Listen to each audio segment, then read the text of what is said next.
Welcome back to another episode of The Gateway. We join our party fresh at the Old Owl Well after having defeated the undead and garbled wizard noise menaces, um, starting to explore inside the wizard's small tent. You guys have found kind of a treasure trove of magical items, questionable in its nature due to the due to some of the other items you guys have found before and them having the same magical flavor, you guys are a little bit skeptical of some of the stuff that is in this tent.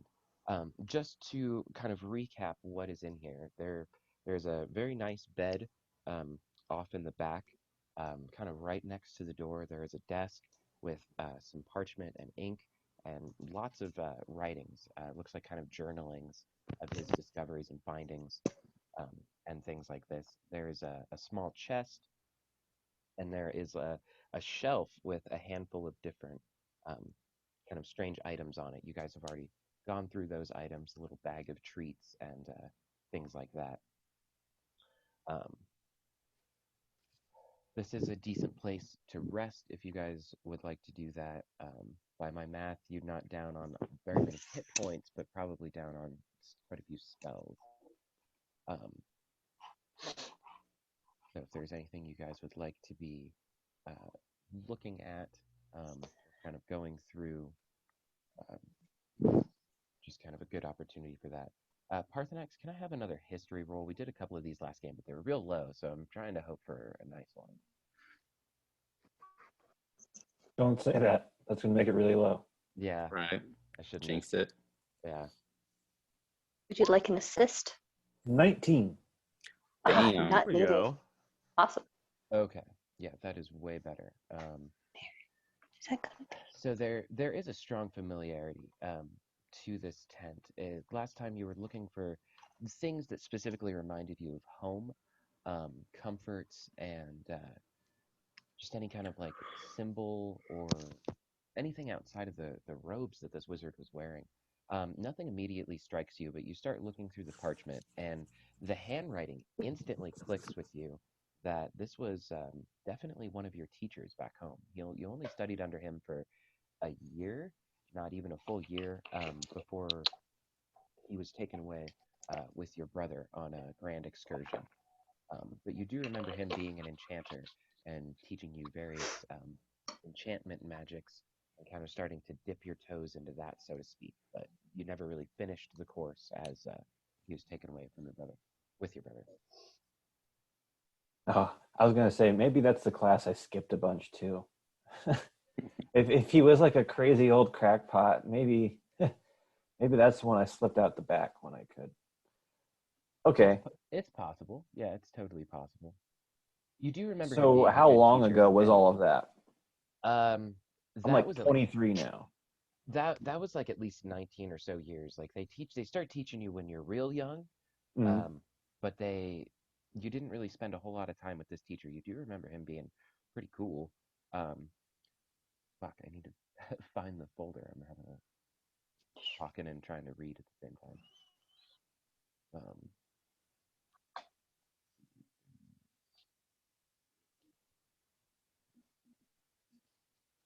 do yeah, okay. His name was Vince. He lived in one of the higher wizard castles. Um, he was a private teacher for you and all of your siblings. Um, there was only about a year that you studied under him, and your brother took it on his grand conquest. I had to make sure it was what I had written down. Yeah, yeah. I guess it's not like so much that I relay this stuff to you guys as I say it out loud as it comes to me. Oh yeah. I'm sort of speaking most of this to myself as I'm remembering things, shifting through stuff. As you are looking through these papers, kind of getting a sense for who he It's might too have been, much. Thank you. you you do realize that these papers are all plans for different magic items. He might not have made them yet, but these are all just kind of notes that he scribbled down and kind of like designs for um, different magic items. They're in these plans. An easy There bake oven. an easy bake oven. There is a cloak of billowing. There is a brooch of number numbing.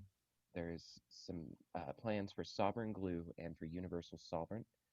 Also for oil of slipperiness.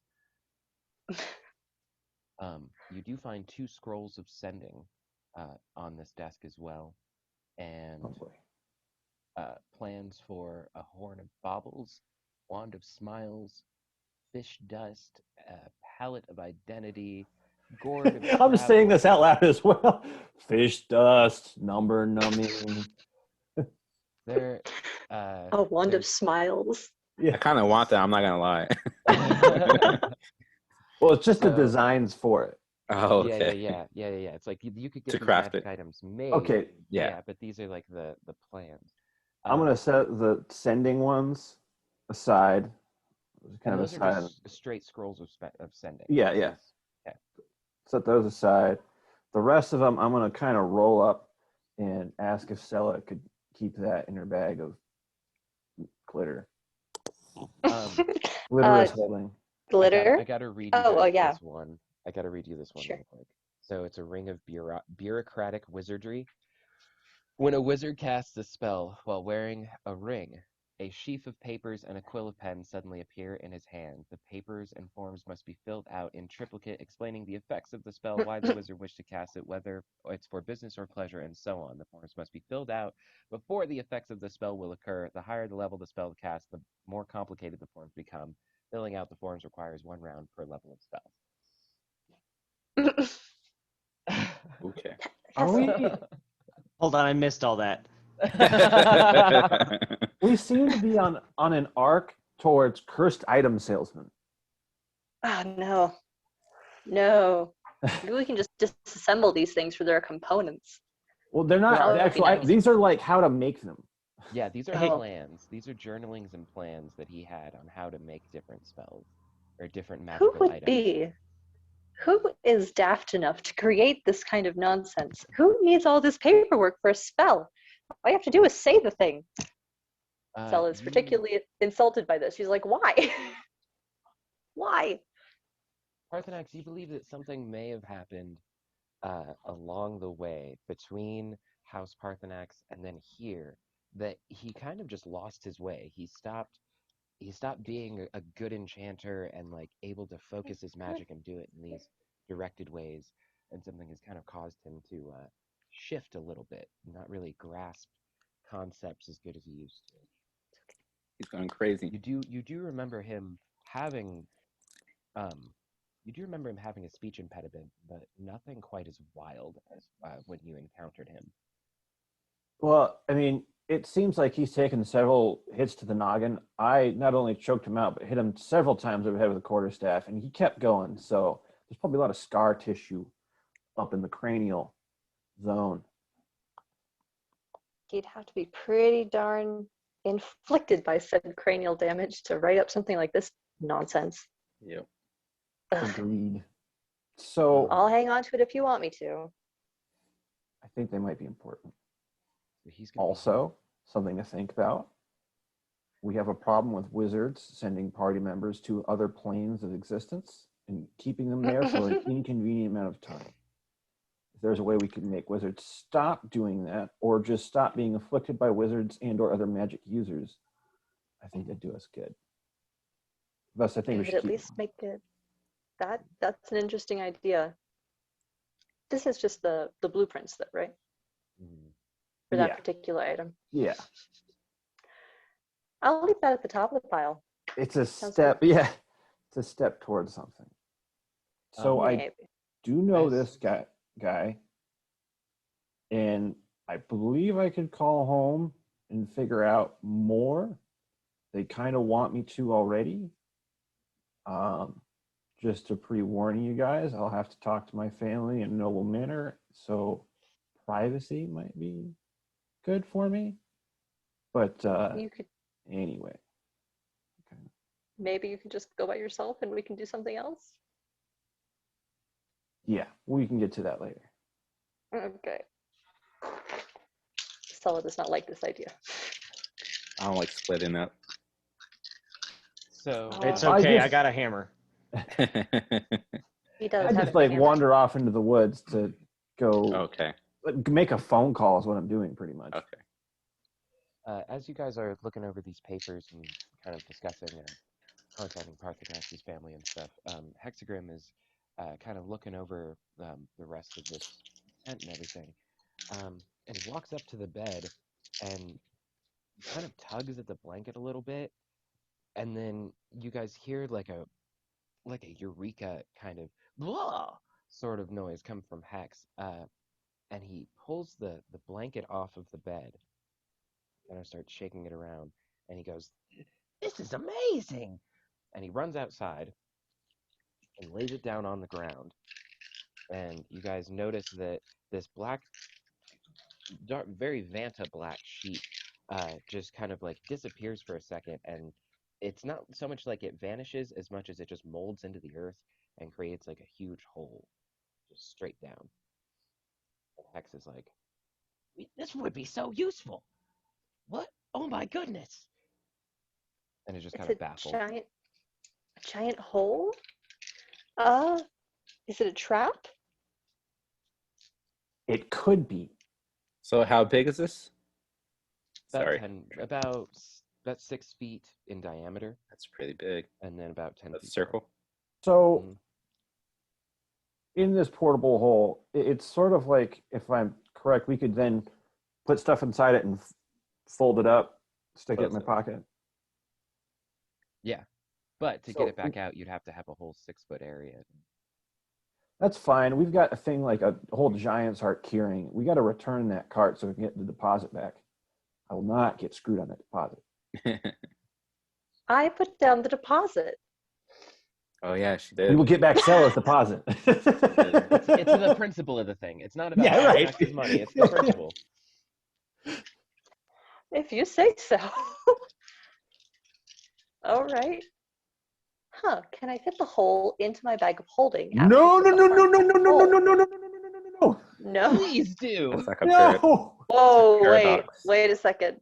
If you do that, you will open a home into the astral realm and we'll be sucked into somewhere random without any way to get back, nor a bag of holding or a portable hole. I am now like, I'm just like, Oh, I've grabbed it out of Hexagrim's Can, hand and I am like a full dragon's width away from Stella. Kind of Just for shits, can Sel and Parthenax make a Arcana check? I want to see if this knowledge lines up, because I know you guys, as a player, know that. Your character probably would, but I'm just curious what the die would say. I feel like Parthenax. okay. I I would think too, but- Parthenax would too. 21. Okay, yeah. I was gonna say you guys have different DCs anyway, so Well, it looks like I know slightly less about it, but I'll take your word for it. See, Parthenax, this is why we have you, who's actually trained in magic. That's good. There's Brandon. I just need I'm to know. going to keep the portable hole. welcome. Captain. You will keep the bag of holding. And may we won't may tear they a hole in a cross. dimension. I've already kind of instinctually trained to stay at least 15 feet away from you or thereabouts after almost dying.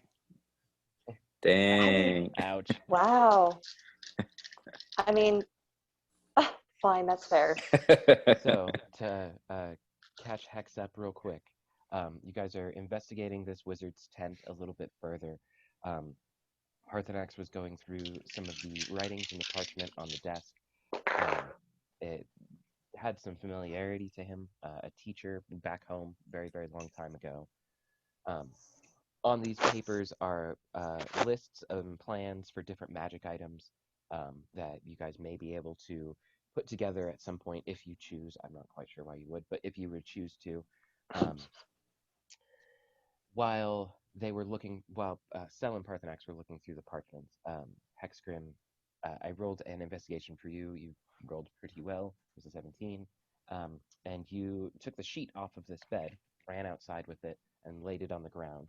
And the blackness of the sheet kind of molded into the earth and created 10-foot hole 6 feet around that all of you were kind of just discussing for a couple of minutes. And Stella almost put it in the bag of holding. Parthenax stopped her. And that's about where we're at. That was a sheet? It was That turned disguised into- under a sheet. It was the sheet on the Oh. wizard's bed. Yeah. But you That's knew so that the odd. blackness of it was very specific. And so you went outside to test it out, and turned out it was indeed a portable hole. I guess, yeah, if you didn't unfurl it all the way, it would still be the cloth, so you could use it like that. So he wasn't just sleeping in a 10-foot hole. Yeah, so it's crinkled up basically, right? It was on the bed. Yeah, it was Kinda like laid tucked up into on the bed like a into the sheet. sides. Yeah, exactly. Keep it snug. So to activate it, it needs to be straight. Yeah, it needs to be laid out. Okay. So if we're like trapped or something in the building or whatever, we can use that to escape.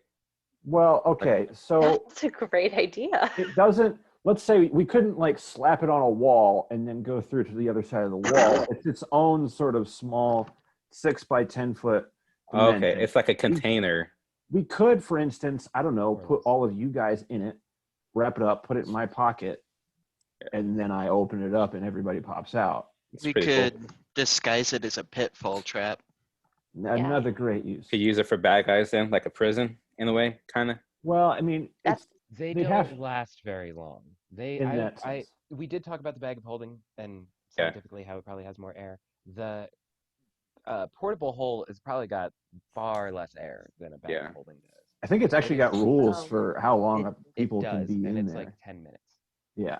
Like 10 minutes for one creature. So if you had 5 creatures in there, that's 2 minutes. So it's good to infiltrate a building maybe with it, basically. If I you're all don't okay with know. falling unconscious and having to be revived as soon as you come back out of the hole.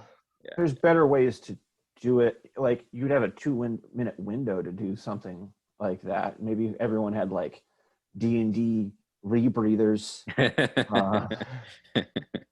Yeah. But right now we don't need to rob any banks or rob anything. We need to go stop bandits from feeding villagers to eyeball monsters. Yeah, that is what we need to do. Now we're done with this stuff. Yeah. I guess, does everybody want to maybe take a rest here before we head back? I am exhausted. Sounds good. I will go make my phone call while everyone rests up. It is about who like wants to- midday, like just after Okay. midday. So you guys do have most of the day if you wanted to kind of explore around or set up camp or do anything kind of throughout the day. It will be potentially a two-day journey back. You guys do have a couple other options. There is a shortcut, as going down a cliffside is often easier than going up or faster than going up. Or you guys can take a scenic route. But we'll kind of get to that when you guys head out. For now, I'm going to try. He was here at this particular site because the well has some sort of magical properties, if I remember correctly. Yeah, we need to investigate it. So it That was would be, yeah. so it was who built the well that he was most interested in. Slidar kind of isn't interested in most of the magic items in this tent. He sees you guys kind of going through this, reading off the list, and that is some jolly good nonsense. I have no idea why anyone would make anything that dastardly crazy. This chest has got to have something much more interesting in it. And he opens just this little kind of 1 foot by 1.5 foot chest and opens it up. There's a bag inside. And he just shakes it a couple times. Ah, there it is. I'm surprised. I'm surprised that you weren't after this. And kind of like leaning it over, or shaking it kind of Parthenax's direction, knowing that you're the treasurer anyway. In this bag, there Yes. are 35 silver pieces, 20 electrum pieces, 20 gold pieces, 5 platinum pieces, and a pearl worth 100 gold pieces. Wow. I'll read that again if any of you guys would want me to. I don't know. It sounds like it's all going to go into the treasury anyway. So when Mhm. Parthenax gets back from contacting his family. But I I wouldn't mind imagine hanging he on to hands the this to you pearl. before you guys leave. Yeah. What about the pearl? I'd like to hang on to. Oh, I would just like to hang on to it. Okay. Is that a whiteboard, Damien? Yes. I have like 6 for different things. Yeah, no, it's totally your idea. I was like, no, that's a great idea. I was like, I shouldn't just do it for this. I've got like 6. This is actually one of my music whiteboards, but it's the closest one at hand. I'm sorry, could you write that? Run that by me totally. again? So 35 silver pieces, 20 electrum pieces, 20 gold pieces, 5 platinum pieces, and a pearl with 100 gold pieces. There's also a potion of healing, and there's also a tiny jeweled box worth 25 gold pieces that contains a ring of protection, which um, Ooh. has an entirely different magical energy than any of the other magical items you guys have had. It's far more ancient. Um, Hexgrim, you actually have the most, or you would have the most familiar sense of this kind of magic. It is much older than any other magical item you guys have found. It is the same date as the well. It seems that they're coinciding. Whoever made the well probably made this ring. It's a ring of protection. Yeah. Interesting. I will relay that it seems very old, and I'll kind of look at it. Go ahead and make a history check. History. Yeah. History. Let me see what that would be. History +4, so that'd be an 18. So you remember, this is from, you've heard stories of the Nethrili necropolis, wizards of the bygone city wielded such magic that they could raise cities into the sky. The city of Ythrin was one such wonder. It crashed long ago, but exists still buried under a glacier in the eastern edge of the spine of the world. That's where most of these wizards started out, in the far edge of the world, and they built this well long time ago. What was the thing? And there's a specific wizard that built this well, but you're not sure of the name. Yeah. I will relay all of that. Sorry, I could have typed it out, but that would take too long. Quite a story for such a small object. This here's a mighty old ring. About as old as that well there. Seems to come from a funky wizard. And I'll go more into detail and let them know basically what you just told us all.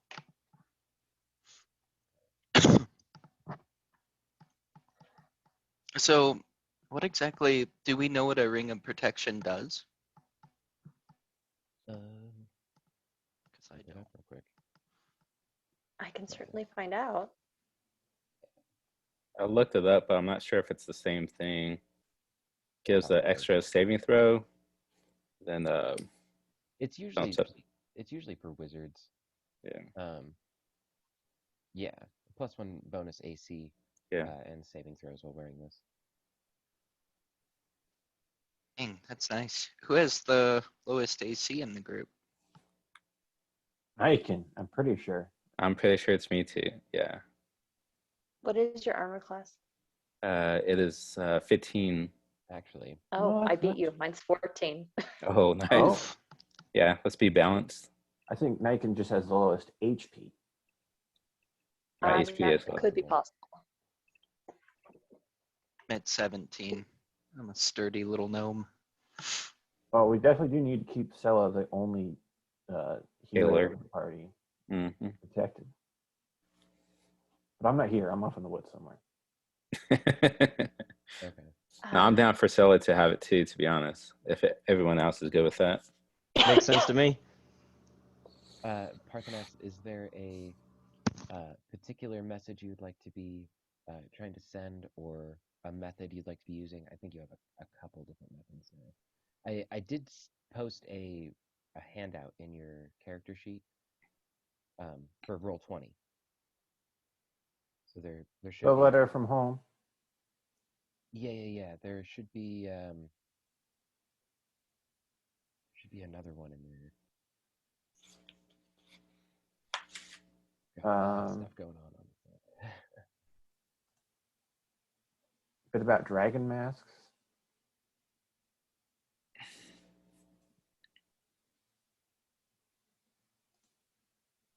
Yeah, so there's that little bit, and then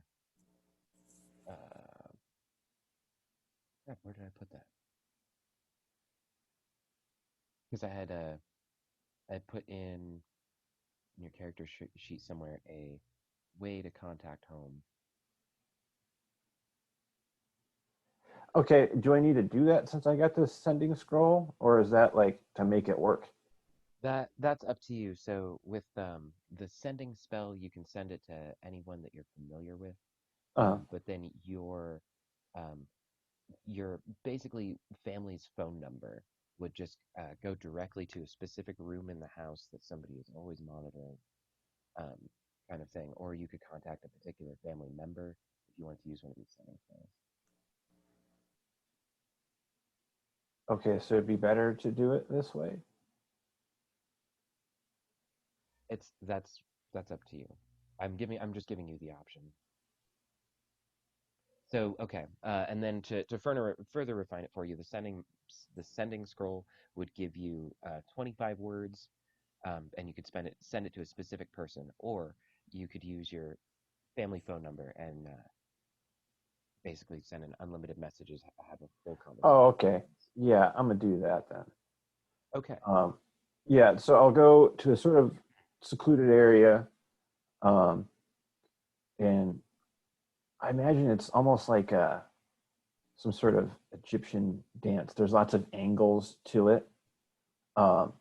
It's not like a dance and like woo wee. It's like weird making shapes in a odd rhythm, and then I imagine it's in Draconic, but it says here, "I will put dragonkind above all others. I will uphold the Parthenax name with loyalty. I shall be granted favor." And I have to imagine after, like, I make like a little pyramid deal, and then it makes a little pyramid TV. So you feel this warmth as you can kind of feel the magic swirl around you. Go ahead and make a performance check for shits and giggles. Real low DC, but curious to see how you get on. And yeah, I imagine like a monk doing Tai Chi kind of thing where it's like There's an kind of like just funky little. we have 17. the answer. Okay, yeah, you definitely made all of the right movements, corrected any mistakes, and then used all of the right words and everything. You feel this warmth as the spell takes over you, and you can tell that your viewpoint from inside of this room in your house is from inside a fire that is constantly burning in the middle of this room. So uh, from the audience's mind eye inside Parthenax's house, you would see a fire that just is constantly burning. There's no wood ever added to it. It's like an eternal draconic flame that just sort of like dies for a minute, and then a single spire of flame puffs up, and it is just in the shape of Parthenax, kind of standing there in this position, holding the triangle out, kind of in the room. I thought it was going to be like a head, like from the Power Rangers, just floating in the flame. If you want it to be, it can be. Whatever you say it is. Go on. Okay. I imagine like a burning, flaming Parthenax, kind of Okay. just standing there now in this fire. And you don't see anyone at first, but as you look around, you can kind of see like a flaming, smoldery version of this library that you do remember from back home. And there's just a servant sitting behind a desk who kind of nods awake. Oh, oh my!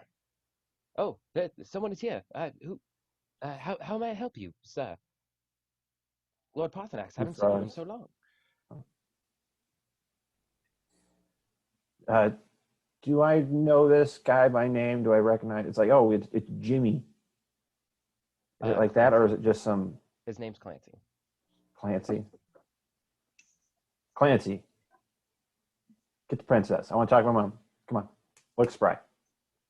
Oh, yes, right away, sir.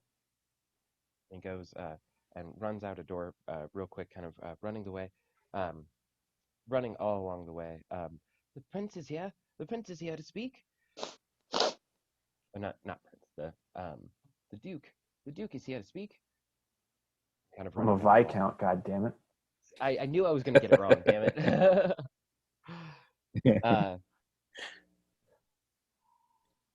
After a couple of minutes, you do notice this very tall, very beautiful looking dragonborn as your mother comes in. That's my mom you're talking about.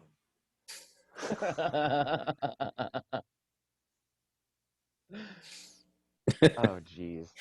Hello. Go on. Hello, son. It has been Hi, Mom. very long. I was frightfully worried. I didn't mean to It's have been such like venom 2 in my months, message. Mom. I miss you horribly. You have no idea. It's okay. I miss you too, Mom.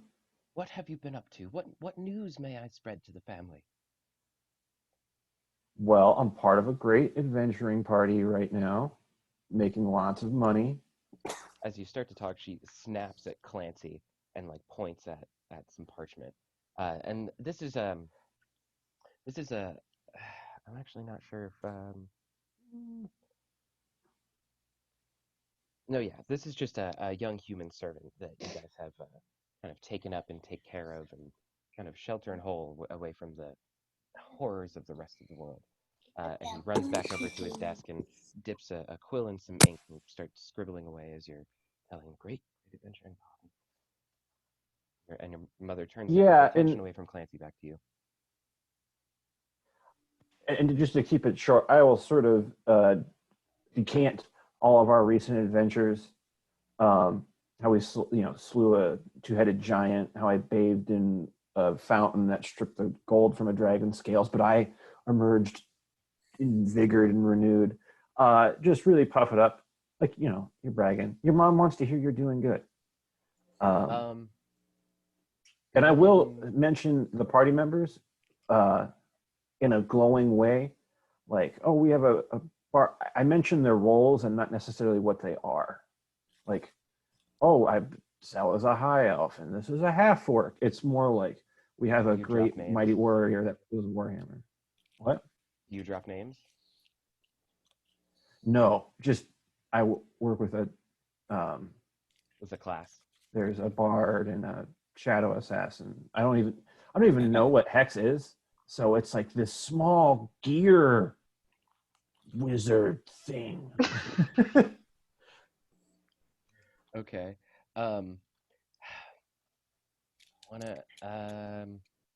Okay, so depending on how much you're embellishing, I will leave this one up to you. Either make a performance or a deception check. Oh, it's going to be deception. Okay. I had a feeling I just wanted to ask. Lying to mommy dearest. Yeah, that's what I thought. I just didn't want to assume for you. Oh man, and moms always know. Oh, wow. It's a 9. No. Dang. She is smiling. Do I get advantage because I've done this before? Um, I'm a young disadvantage, Viscount away actually. from home. Yeah, no, true. She's your mother. You get disadvantage for lying to her multiple times. No, I will take that. I didn't would- distinctly lie. I embellished. Yeah, that's fair. That's true. And yeah, I mean, which one of us hasn't lied to our mom at some point? Let's be totally honest here. Right. Okay, so yeah, go ahead and give it another roll. See how it comes up. To deceive your mother. An 11. She had a 13 on perception. Uh, so she's got her arms crossed, still kind of upset that you're out of the house, just missing her son.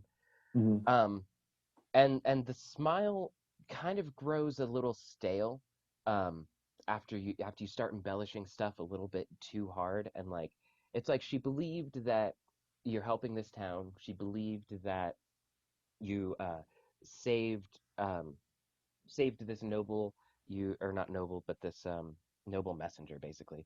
Um and are on your way to saving his boss and all this kind of stuff. But then you get to this long lost golden dragon spring that invigorated you, and she starts really questioning what you're doing, which was the truth. But it's like the embellishments were just so strong at that part that she was like, you're sitting in a tavern drinking ale, aren't you?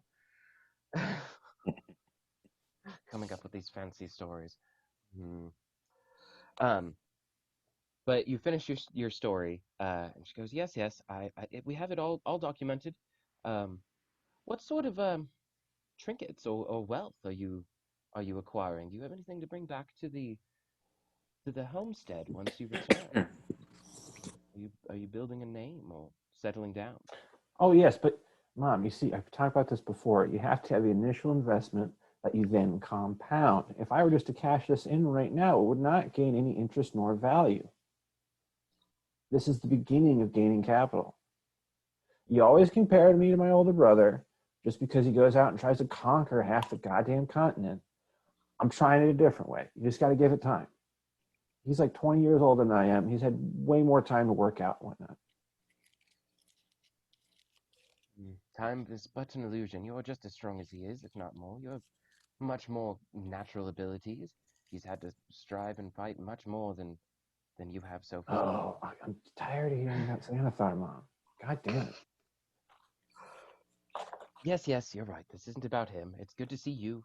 I'm glad to hear that you're alive and that you remember how to contact home, even if you don't very often. Just Well, don't be a stranger.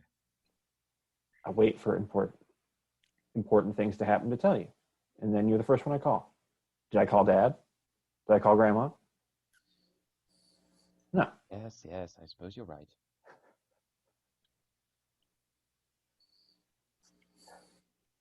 Well, it is very nice to hear from you. Thank you for calling and letting us know. We will document all of your successes so far and make sure that the family knows of them. We are so very proud. Keep us posted. Love you, Mom.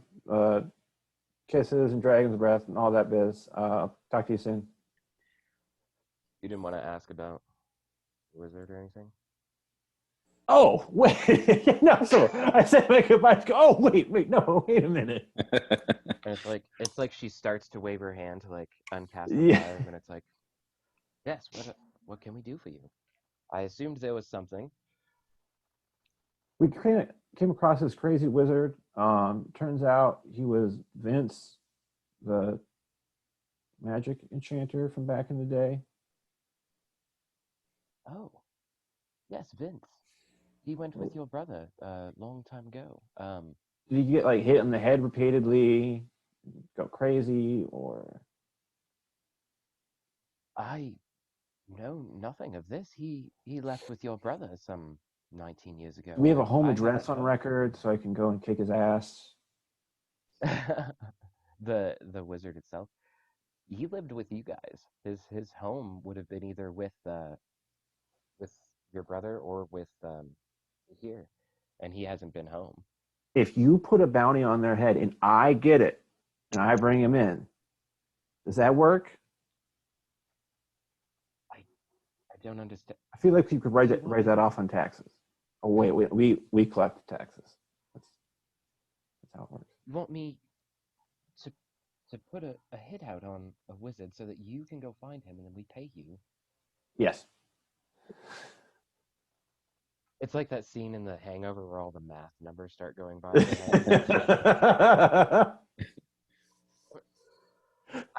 Son, you know that isn't how it works. This wizard is essentially your brother's property at this point. Whatever befalls him is your brother's decision. Are you? Is I am terrorizing confused as to how villagers? you. What? Hmm? I'm confused as to how you came across him. Well, he's camped out next to a pile of rotting flesh in some abandoned tower, terrorizing villagers. That's certainly not what we stand for. No, not at all. This is very, very troubling news. I will have to contact your brother at once. I thank you for sharing this information with me, but I don't have anything that I can share with you right now. Okay. Thank Well, you. get back to me. You know how to call me. This isn't a one-way line. And then I think about it, like, it might be actually. She like it's like you say that and she kind of just like rubs her forehead a little bit. It's like you've been gone longer than I think than necessary. But you've been away from home for so long you're forgetting. I will have a servant whip up a sending spell on your end so that we may contact you. But for now, I will continue to use sending spells when available. Okay. That was it. Is there anything else? Honestly, not that I can think of. Indeed. It is very good to see you. Stay safe, son. Bye, Mom. Love Remember you. to spread the Parthenax name and goodness. Yeah.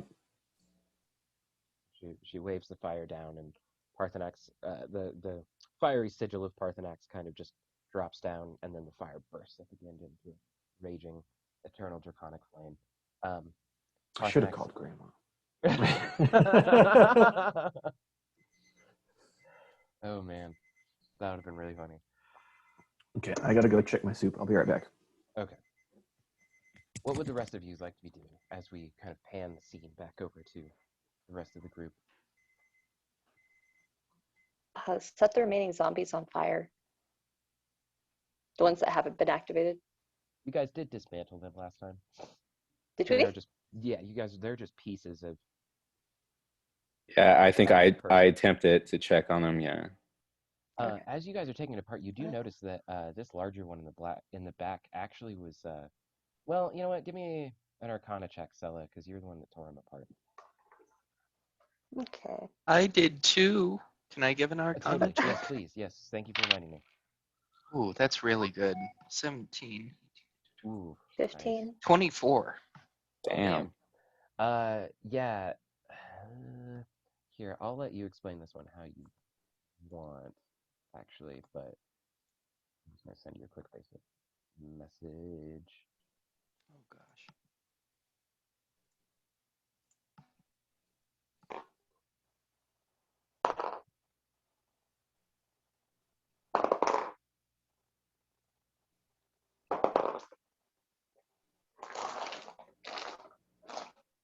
With your roll, Sella, you know that this wasn't just an average zombie.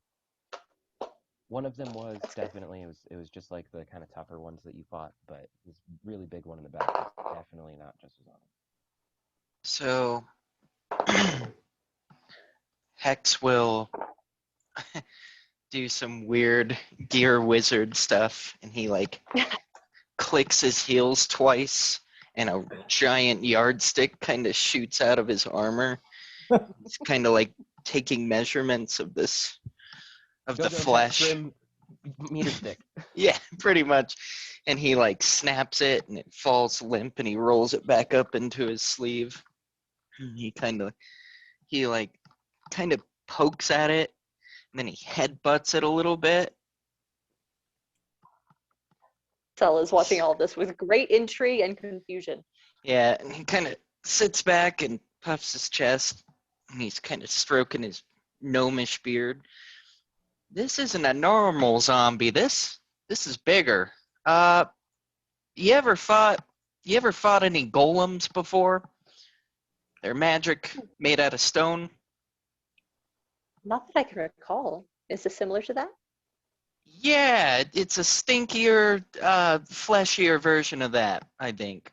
I think he's making a flesh golem. Looking at the size of this thing, I'm glad we stopped it. That would not have been fun. And it would have smelled real bad. I do have some lemon scent, but I don't think that would have covered this. No, I don't think so either. So He'll, he'll Pine Sol. Pine Sol only goes so far. Yeah, so he'll squirt it a little bit on the flesh. Hex, Mr. Hexgrim, maybe not. Let's not. I mean, I can make a ton of it. No, it's okay. Dead flesh and lemon is not exactly an appealing smell. Okay. And Let's just, he'll kind of just look at it a little bit more and then be like, well, it's not coming together anytime soon. So that's good. that is the best part, I'd say. You think we should set it on fire, just in case? Yeah, I like setting things on fire. You guys should talk about setting things on fire. I'm now walking back from in the woods. Well, You gonna hey go there. in the tower? Parthenax, yeah, we're setting this giant would-be flesh golem on. Have you ever seen a flesh golem? I have not. And I am noting all of the zombies. Most of them are decapitated. And I'm just like, sort of like, Yeah. kind of clinking the heads with my quarterstaff. I'm like, okay, decapitation crew. What are we talking about? Golems? Well, it's a big old stank, but luckily we didn't have to fight it. Let's set it on fire. Gotcha. I'm just It gonna cannot be reasonable. use my flame breath on it. I'll firebolt. I'll stand back and watch. Make a constitution check as this smell grows and kind of starts taking up a little more of the area. Niken's like, I'm gonna move away. Yeah, just in case. Parthenax and Hex go and make constitution checks. 9. 18. Okay. So Parthenax, you use the flame breath to ignite these flesh golems, and it's like as you breathe the fire out and then take your next breath in, it's just like instant stank. It's kind of like when you put that last thing in the trash and then accidentally breathe in at the same time, and just it all kind of pushes up right in your face. It was a very similar effect. It's like as the fire hit it and started to ignite it, all of the air around it was just consumed by this. I like to imagine like just hit it was like a constant spout, and then I started sniffing as like I'm trying to get air in to keep going, like, puh, puh, puh, puh, puh, and it's just like spits of flame. Do I retch with a 9? Is it that bad? I set the DC at 10, which is pretty low. So like, yeah, you do gag a little bit. It's like the fire is stopped, kind of like you said. So it's like It's just like some gnarly smoke coming out as I dry heave a bit. So Yeah. as Hex is just like flaring it, you can see him just like constantly rubbing his nose, and he's like dipping his finger in this lemon. And then he gives a thumbs up. Continue going. Spicy. Hexgrim has sufficiently warded off the smell with some of this lemon scent. I guess he magically created, I'm assuming. So yeah, it magically staves off this horrible scent. Yeah. So you guys dispose of the zombie remains, clearing out the old Elwell of the last bit of zombie threat that could even occur.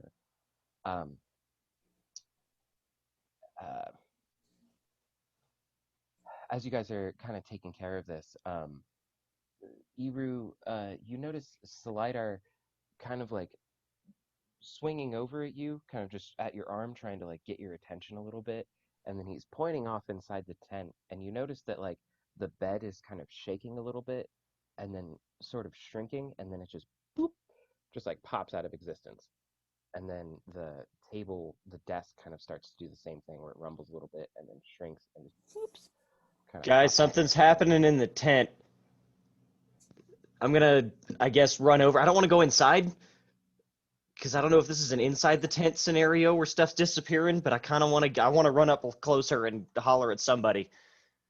Yeah, so you get everyone's attention and kind of like look over at everyone and like, guys, hey, and look inside the tent again, and you see that the shelf that had a couple of different magic items on it kind of starts to do the same thing. It rumbles, Guys, stuff's disappearing in shakes, and here. pops. Okay. It's vanishing. I'm kind of worried I might disappear if I go in there. So, like anybody who knows anything about magic or something. If anybody would like to make an Arcana check, go ahead. As I'm you going all for kind of it. gather around the front of the tent, did your headphones drop out? No?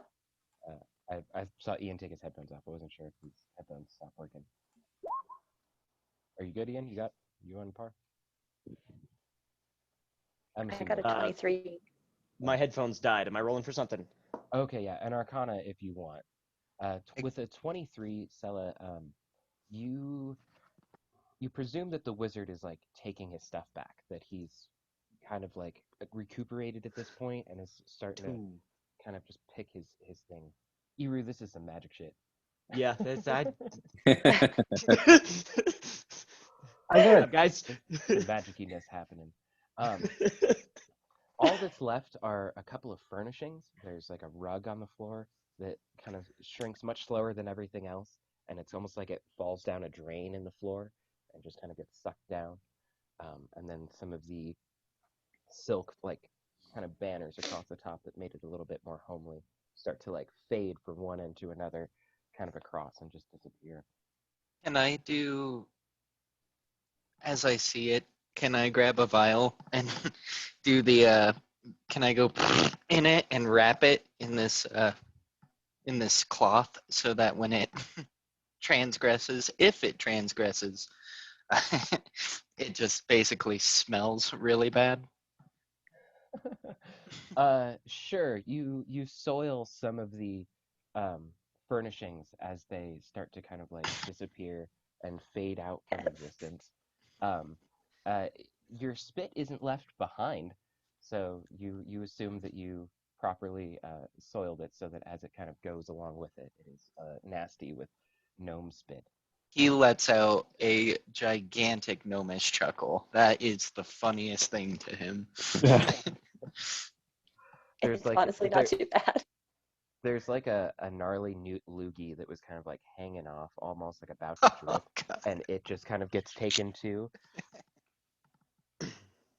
You imagine in your head, Hex, it reappearing wherever else it reappeared, and instantly dripping off as it appears, falling onto something important. When all is said and done, everything inside of this tent is gone. The tent itself seems to be a much more solid structure. It wasn't brought here magically by the wizard, and it has stayed. But whatever remains of the wizard's belongings have effectively evaporated. Well, I'm certainly glad that we stole as many things as we could. You should check it just to see if it's still there. Oh my.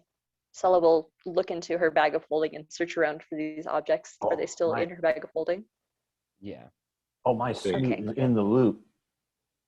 Your what? Your My snoot snoot is in the loot. is in the loot. Like, is the gold disappearing? Once she mentioned that the stuff might be No. disappearing.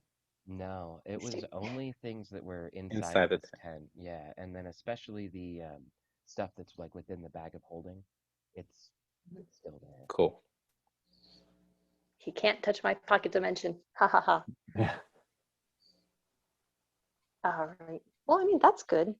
He's going to be a much poorer wizard than he was before. And apparently smellier. Thank you, Mr. Hex. Likely a bit more vengeful too. Yeah. That's a Okay. future Team Parthenex problem. Oh, I had this thought a few minutes ago. Just throwing it out there. Parthenax and the Decapitators. Does that sound too much like a band? Yes, it does. Okay. Way too much like a band. I just said decapitation crew. Parthenax and the Decapitation Crew. Like that's pretty good too. You can't have a band with only one musician. Right. So, isn't that vetoed. what the Sex Pistols were? Well, no wait, none of them were musicians. That's I guess. Oh. Da-da-da-da-da. God damn. I could not help myself on that one. Anyway. Anyway. Hey guys, is my mic working? Check. Now it is. Yeah, it You're using is. an I gotta bust out the studio gear. My headphones are dead, and I don't have any charge cables or anything nearby. Bummer. So I gotta hold the mic up Is the that old-fashioned an way. SM58? Yeah. Yeah. That's an SM58. That's awesome. And my only mic stand is holding up the webcam, so I gotta hold it. Oh well. Actually, it's kind of funny. It just occurred to me that, yeah, 4 out of the 6 of us are musicians, like in real life. You need to make a D&D band. Congrats, guys. Yeah, I guitarists. don't know why I didn't make that connection, but whatever. Okay, so a couple hours have passed. It is now about like 5 p.m. The sun is on the horizon. It's starting to set. Would you guys like to be making camp or setting anything up? Yeah, that sounds X- like a good idea. Hex is pretty quiet. He seems to be really fixated on. He's just kind of been sitting with Ami, and he's slowly examining that spicy caltrop that we got. He's kind of just overlooking it, being very careful with how he's manipulating it. But yeah, he seems kind of like out of it and just really focused on that. Do you want to do an Arcana check?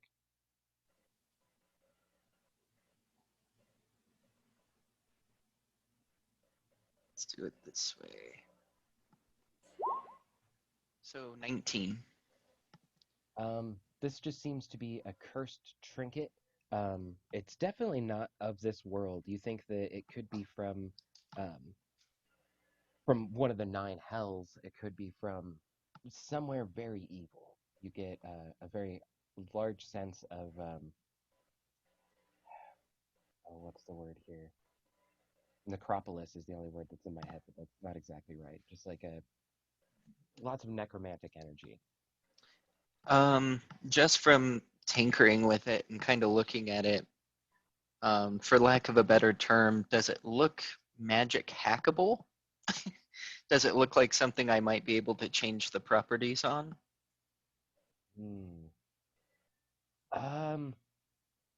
Just because of the school of magic that it is, I don't think that you would be able to alter it without like some specific research into where it had come from. The closest thing that you're reminded of that this item has like a likeness to energies and where it comes from. There's a race of demons that come to the material plane as weapons and swords and axes and knives and daggers so that they can consume the souls of those that they kill as weapons. This gives you the same kind of like feelings and ideas. But it came out as a caltrop? That doesn't seem like a very demonly thing to do. Janky wizard. So you guys would know that normally when these demons come through, they actually embody the item, that they become that weapon. That this seems to be like a piece of, like, the demon came through as something larger, and this is like a piece of the whole. So maybe like a set. Who knows? Spicy caltrop. Spicy caltrop. It's wrote in the notes. I'll be very careful to place it back the way I had it. And yeah, I'll kind of look up and see what everyone's doing. I'm plumb tuckered. I'm going to bed. I'll start making a fire. Nice. The once bee flesh golems are still kind of like smoldering and stuff. Do you use any of that to make your fire? No, Um, no, I do not. Okay. And just out of curiosity, whereabouts are you guys trying to camp up? Not in the tent. Not in the tent, okay? Not in the tent. I want to. I want to be close to the well. I'm kind of nervous about the well, Okay. so How I about want to the keep an eye square on it. room? What if we camped like still on this map, but just outside of these ruins? I That would I be an think- option. Like next to these trees, maybe? Draw me a shape. There are several trees. That one. Yeah, I vote for taking camp on the outside. Yeah, I'm cool. Up against the wall, so we have something up against our back. Okay, see Yeah. what here. And So the the wall was only- so degraded before, we can still see the well. Yeah. Yeah, the only like actual walls are in this tower that do go up about like 10, 15 feet. But then everything else is about like knee height, a foot and a half, maybe 2 feet in some places. So Hex will still have to stand on something, but the rest of us can see the well. I So, got yeah, Ami. I can hop on Ami if need be. Maybe we camp like right there and we tie the oxen from the cart to the tree. Pull the cart up. Bring it closer. Yeah. That I'm cool sounds with like a plan to me. Yep. Cool with that. Thea starts walking over to the cart, and it's like before she's even in ox form, kind of leans forward to put her hands on the ground, and then it's like right as her hands touch, she grows hooves and turns into an oxen and walks over to the other two and kind of like groans at them for a moment and kind of like motions them over to the tree, and then she gets the cart right next to the tree and then just lays down herself as an oxen and just kind of like lays there and stares at the rest of you. It's like, I did my job, is the sense that you get from her. All right. Lidar Iru, you then wanna? follows and starts yoking the animals and tying to the tree so they won't kind of wander away. Who wants to do the tent? I could do the tent. All right, cool. And then Hex is on the fire. Niken, go ahead and do a survival check.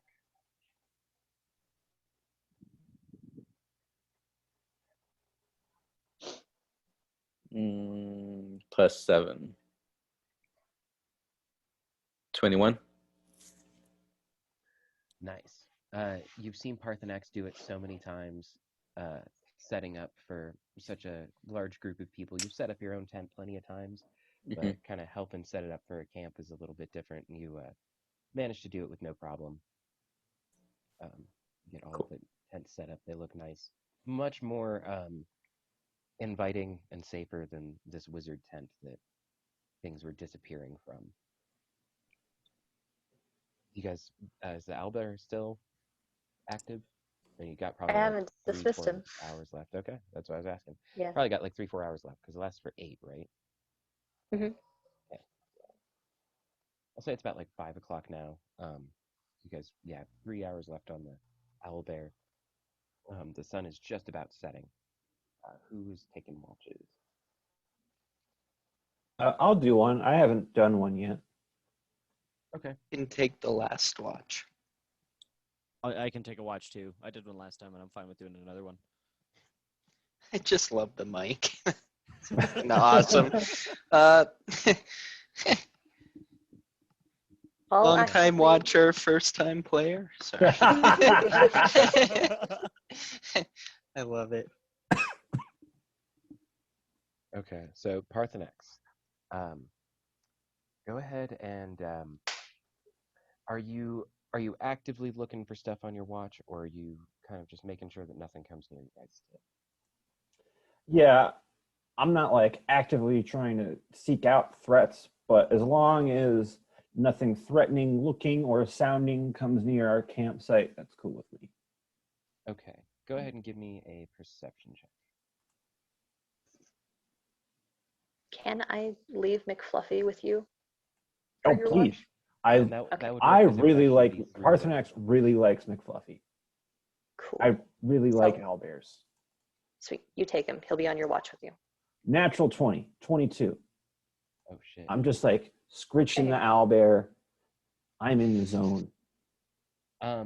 It okay, so you get God with that natural 20 though. Okay, so the sun is set. The sky has grown dark. The stars are bright tonight.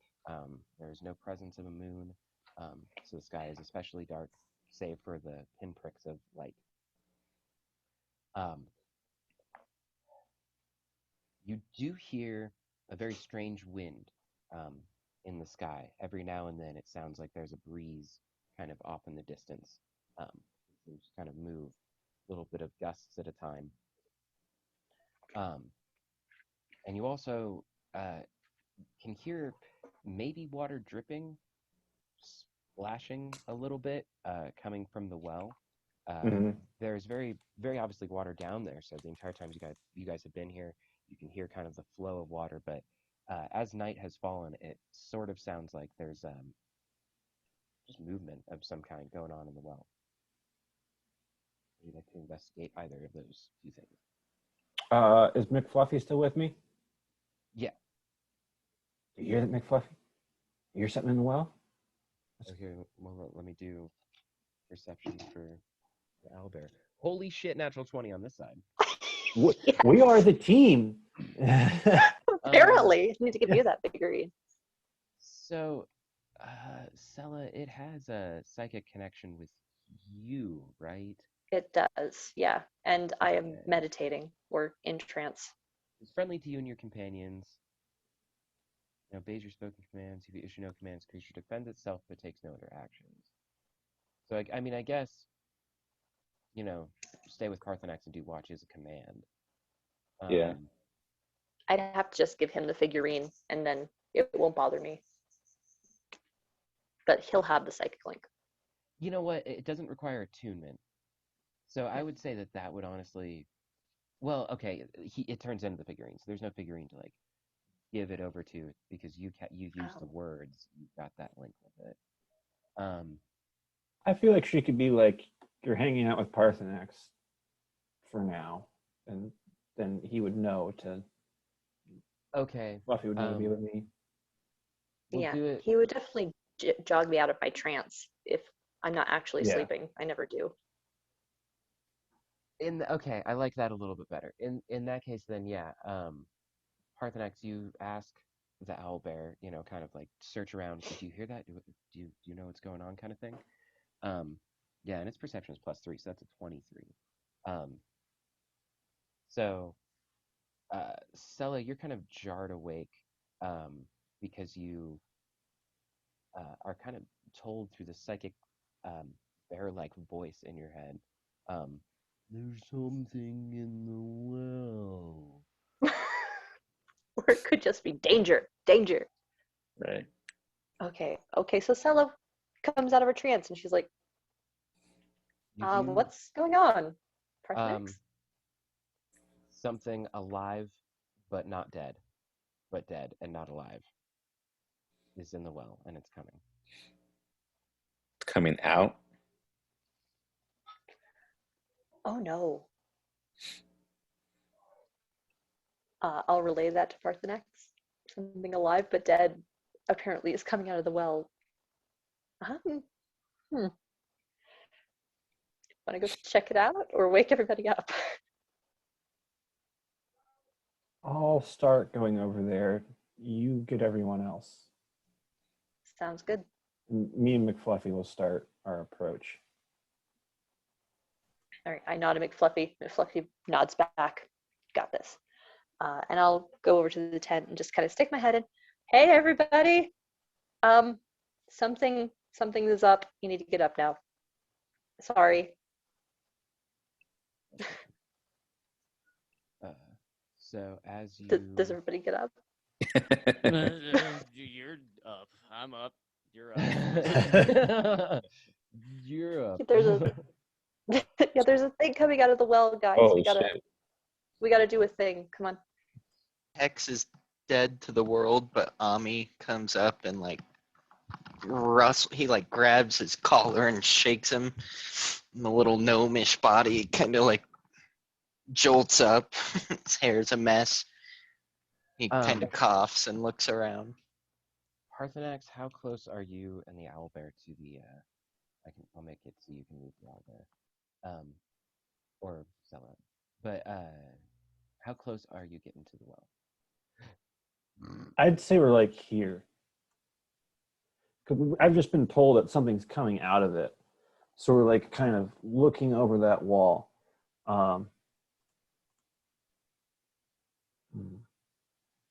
Okay. Can I like?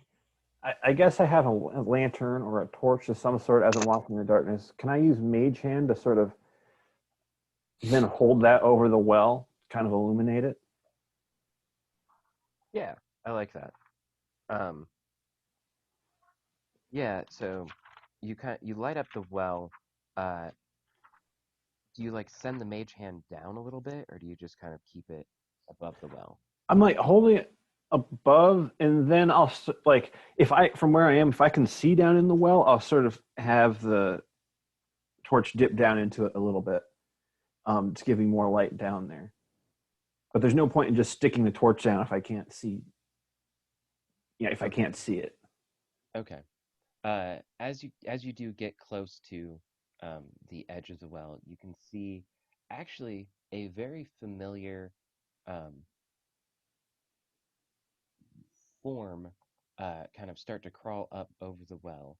A particularly nasty-looking manes grabs the edge of the well and pulls itself up. You believe that this may be the source of the kind of necromantic zombie energy that has been going on around.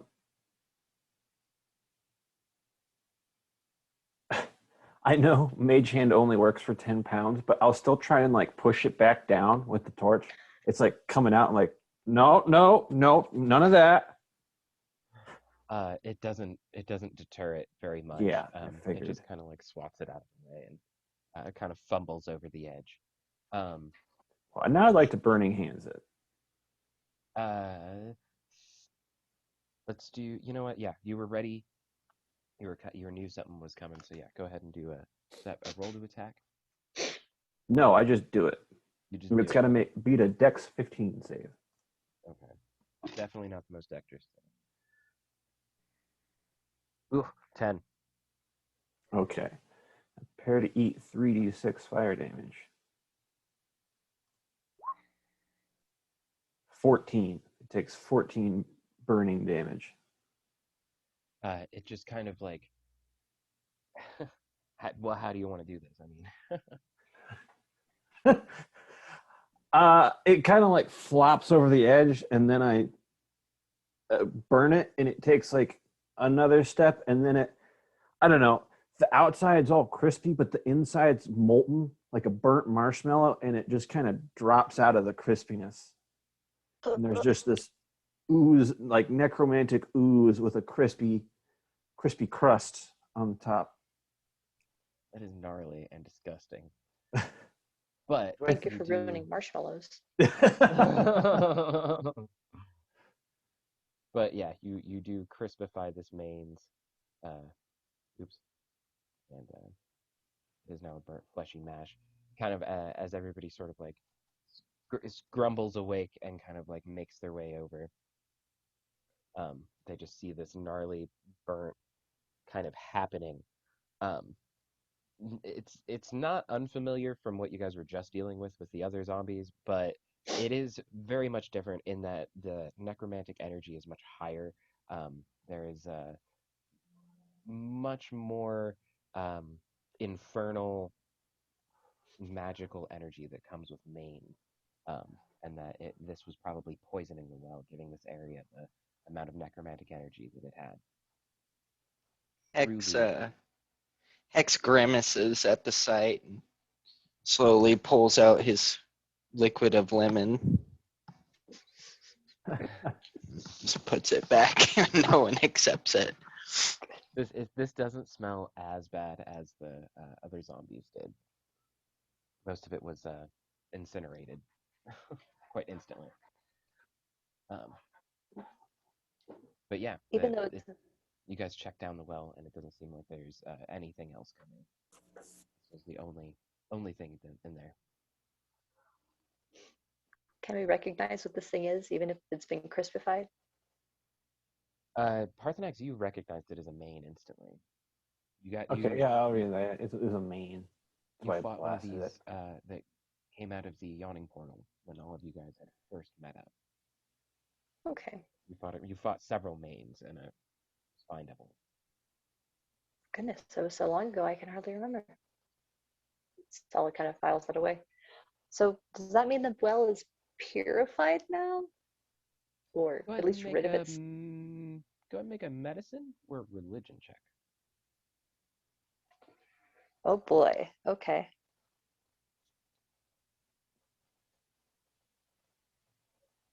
I know Probably nothing about actually either of those medicine. things. Yeah, I was gonna say probably medicine though, because for the most part you're the party's healer at this point. Yeah, I guess. Yeah. Only an 18. You presume that this was what was tainting the well in the area, and that it's a good chance that the magical necrotical energies of this area have been nullified. Well, it doesn't look like they'll be having any more zombie problems here. This seems to be the source of that nasty magic that wizard was using. She'll crinkle her nose at the sight of this disgusting mass of... Ugh. I'm sorry I woke you all up for nothing. This isn't a case in where there's one main, there's a lot of mains. It's not like that, is it? It doesn't seem like it. Oh, yep, you got mains. Oh, yep, seen this before. Main infestation. I'm gonna have to pull out these, strip it down to the studs. I don't know who worked on this last, but you got a main problem. Okay. Someone will just like glance down the well. She has dark vision, so there's nothing else down the well, right? No, he already You said can that. see straight down to water. Okay. Okay. We're good. Just for safety. No, we're good, guys. I'll kind of sluggishly come up to Parthenax and pretend like I'm putting my my hand up on his shoulder, but really I'm Dude, only it's like hitting over like a his hip. thigh or Yeah, hip. no, it's just like some thigh meat.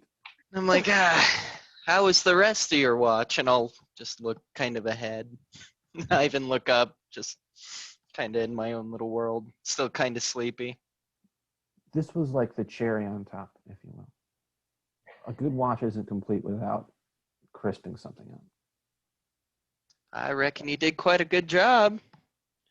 Well, if that's all, I'm gonna go back to Snoozeville for a couple more hours, so I would be ready for my watch. And he'll slowly retire back. Nice. Nami. So the rest of your watch goes uninterrupted. Nothing too interesting is happening. Shortly before the last hour of your watch, McFluffy kind of just goes stoic for a moment and then just shrinks back into this owlbear statue. Aww. Okay. Who's up next? I think it's Iru. Yep. So are you actively looking around, or are you kind of just keeping a watchful ear? I would say that my passive perception's pretty good. So yeah, I'm gonna be. I think it'll be intermittent. Like I'll be intermitting between like kind of going through gear and then getting bored with my gear and then watching and then getting bored. Nice. Oh, yeah, I don't have your thing. Yeah, go ahead and give me a perception roll then. Wait, is your...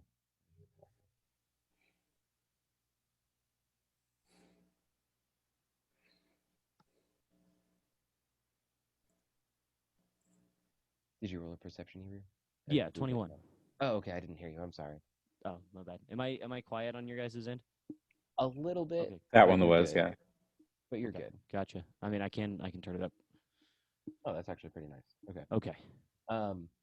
Yeah, you recognize this kind of wind that's blowing around you guys. It is a very still evening, but there just seems to be something kind of moving off in the distance, sort of watching you guys. You heard it on your guys' way to the well.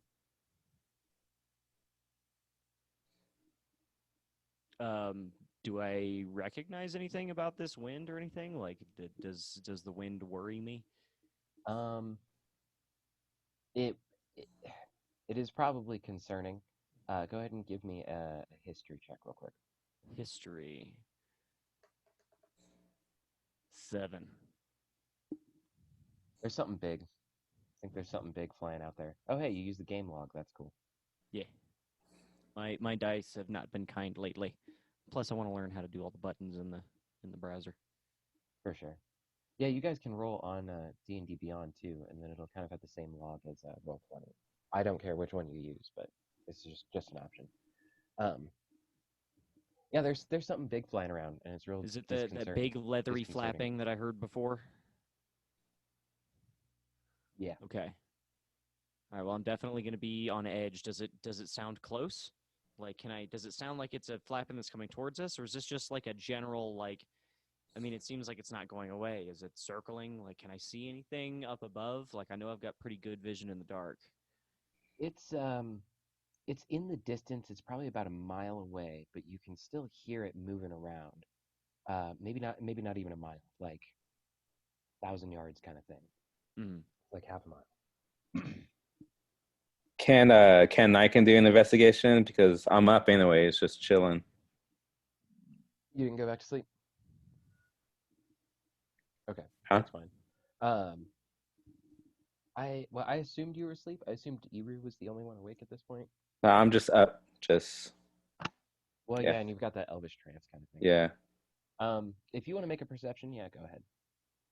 Eru, you're kind of looking around. Niken like kind of startles you as he kind of walks over and 15. starting to look around himself. Dude, dang, dude, I didn't even know you were up. Did you hear that? Plus 7. 16, 17, 18, 19, 20, 21, 22. At 22 total. You can see like a gap in the stars that kind of like is sort of folding across the sky in the distance, kind of making rounds, kind of weaving back and forth. Okay. Yeah, I'll be on standby with my hammer out. There's not much I can do with that with something like that far away, but I'm gonna stick close to Niken. Be like, all right, like you see that too? Yep. Like we're all right. So let's. Can I see how big it was? I know it's up in the sky, but like. It's just a gap in the stars. It's like Okay, I got it's you. like a pinky in the sky that's just kind of Like you we know just what I see some mean? of the stars dip out sometimes. Yeah, it's, making a shape or any kind of size is like nearly impossible. It's just a dark gap. Okay. You guys watch for probably about 10-15 minutes as it kind of like weaves across, just kind of back and forth in the area or to the south towards Fendalen where you guys need to go. And it just kind of weaves back and forth a little bit, a couple of times. It stops for a couple of minutes, and you guys see another, and then another, and it stops. After about 10 minutes, you guys can't make out anything else. The wind stops. You can just hear crickets, bugs, the birds kind of chirping away. Nightshade just comes back to you after watching this kind of for a couple of minutes with a large grub in its mouth. Okay. Well, it's a frog mouth. It wouldn't have any. It just gulps things. It seems very happy. Its feathers are like all plump, and it's just kind of like picking at its feathers, cleaning itself, kind of making itself happy. I don't suppose that's what was doing the flapping. Nope. Eru, you think maybe? I almost want to have you do an intelligence check, but like, Okay, all right, here we go. If you I'll be want- like, is that? Hold on. Do you think that was it? if you want. And then just like Let's see. straight intelligence, so that'll be like your core stat, Gotcha. Okay, here we go. which is 14. Is it high? phenomenal. Which is phenomenal, by the way. Without being meta, his intelligence is phenomenal. All right, yeah, I got a 14. You think it probably wasn't, but you feel like it could have been. Ah, those feathers don't look right, but they could. Maybe. I don't know. Niken, what do you think? Nah, I don't think it's him. Okay. Owls are very quiet when they fly. Okay. All right. Then I'm gonna stick with the confirmation bias there. That wasn't it. Let's stay on edge here. The next like hour and a half pass. Nothing else is going on. I think there was one more watch. Yeah, About 2 hours left till sunrise. Hex. Yeah. So Hex will wake up and walk out with Ami and see both of them. Why are both of you up? We heard something flapping. Flapping? Yeah, way up out in the sky. Sounded kind of big, kind of leathery, but it's been a few hours. Nothing's happened, but something to keep an eye out for. Hex wants to make a fart joke but resists and just kind of takes it in stride. There you go. And I set you up beautifully. it was there, but no, he sees the concern and decides it's probably not the best time. Well, where did you see or hear this flapping? Yeah, all we could make out was something up in the air just from South. We'd see it block a few of the stars in the sky as it's flying, but it's very difficult to make out what size it is or how far it is. But the fact that we can hear it from here, I've got a feeling it's big. A lot bigger than I would like, I'd assume. Can I do a roll to see if I would know anything about it? Yeah, do a history. History. Actually, I'll do it. I'm trying to get better with these tools too. I don't know anything. That sounds Great. like a giant bird to me. That's what I thought. Oh. Is that with your history modifier? +4. Okay. 7. There is a little tool on Roll20, by the way. Like at the very bottom of that dice roller, where it says Advanced Dice Roller, you can add in your modifier, Oh. so it'll roll with the modifier. Oh, that's cool. Okay. Next time. I like the one on D&D Beyond because you can click just the number. Like if I want to do like a history check, like I've got a -1 on it, so when I click my -1 modifier, it rolls the die for me. Oh shit. So it'll give me like That's I rolled pretty an 8, cool. -1, and then it'll give me the 7, and it'll say history check. That is pretty cool. That is pretty cool. Did not know that. Did you make a roll, Sella? That was a very particular. Sorry. I was just checking it out Trying because it I out. had never tried that before. Me too. That's pretty cool. You can do the same under your actions or anything else. Like if you click the box itself, it'll roll a die. I may use that now. Yeah. That's D&D so Beyond makes it so convenient. easy. Too. I was Oh my actually God! I'm glad that you guys are Yes! discovering this because I was actually gonna buy a couple of dice sets so that you guys, hopefully, if the content shares that way, you guys could use the dice sets that I bought. So The dice sets on D&D. Ooh, because yeah, you can change your dice. Fancy Oh. digital Yeah. dice. How do you roll on? Is it that little D20 in the bottom left? Oh, it That's- is. So you Yeah, can that's if do you want to do a that, custom roll. or Oh, you can just shit. click Out any one straight you on your want. stat. You click straight on the modifier. That's freaking cool. Okay, cool. That's freaking awesome. That is All cool. right. This is fun. I found that one Okay, out when I was sorry. leveling up earlier. Oh, okay. And now we know. Now we Yay! know. The more and knowings half the battle, right? Yep. Yeah. Yeah, Joe. All right. Ironic you There say it is. knowing is half the battle after rolling a 2 or 3, I'm It was a sorry. hearty 3. It was a 3 with a lot of soul. Strong 3. So yeah, Hex seems not very worried. It's off in the distance. He thinks it's a bird, and he kind of like cracks his back, and it sounds like stones of a mountain. It's really loud and just like a boulder falling down a mountain cliff as he cracks and stretches a little bit. Seriously, this guy scares the crap out of me. He'll yawn and kind of squint his eyes. And it's like, okay, well, at least it's over there, not here.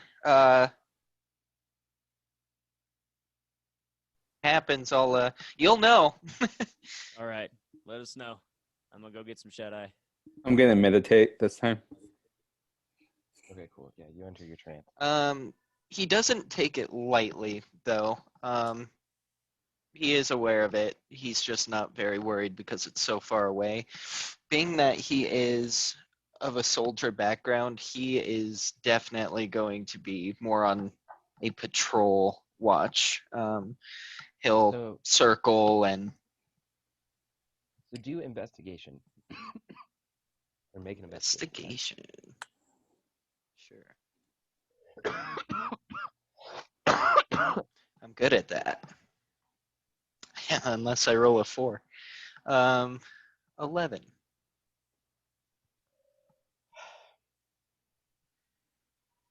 Yeah, there's nothing in the distance besides what seems to you to be natural wildlife. There are some birds flying through the trees. You suspect that maybe Niken's owl is what was kind of making them so suspicious for just a brief period of time, and then you go, no, owls are quiet. That doesn't make sense. But there's just so much kind of natural life in this part of the forest, especially different. You think because of this last mains that you guys cleared out of the well, that it might have brought back some of the life. So this area is just a little bit more active with natural wildlife, and maybe that's what's got everybody on edge. What's the weather like at the moment? It is clear.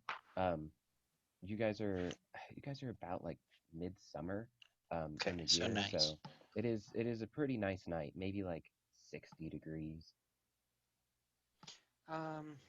Okay.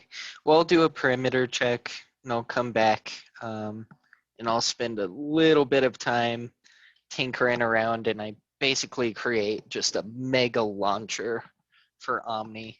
So I'm just slinging a wrench a good like 100 yards, and he's just taking off and grabbing it and coming back. Oh, okay. Doing fetch with your dog. Okay, I thought like you were trying to make a ballista Launch him. with which to launch your dog. Yeah. No, I should have clarified. No, I'm just playing fetch. Okay, cool. um, just for shits and giggles, do you want to do a animal handling check, and then an athletics for Omni? Sure. Handling. Hey, 17 for animal handling. Let me see. I don't know if it'll tell me his exact, but let me see. I think it should. Yeah. Athletics, probably strength. Yeah, it is strength based. I think athletics is dex based. So 17. If we're going strength, it's a 19. If we're going dex, it's an 18. Oh, okay, yeah. So either way. Oh, athletics, it's right there. It's +2, so 19. Oh, okay, dope. Yeah, you guys kind of like you kind of get into a like homey sort of mindset for a little bit. Like you do your perimeter checks and you're like, there's nothing immediately threatening to us. Like this is all right. Start playing fetch with your dog. And it's kind of like you relax a little bit. Like you get just a little bit more comfortable kind of having some fun with your companion. He's doing all kinds of tricks, like he's jumping and grabbing the bone, like you're throwing it over top his head and he's just launching right up and grabbing it, or like doing a couple backflips for you. It's This a is real nice great entertaining time. time. To the rest of you, it sounds like mattress springs, just like bouncing up and down, just like a bunch of metal kind of squeaking and grinding around and clinking. And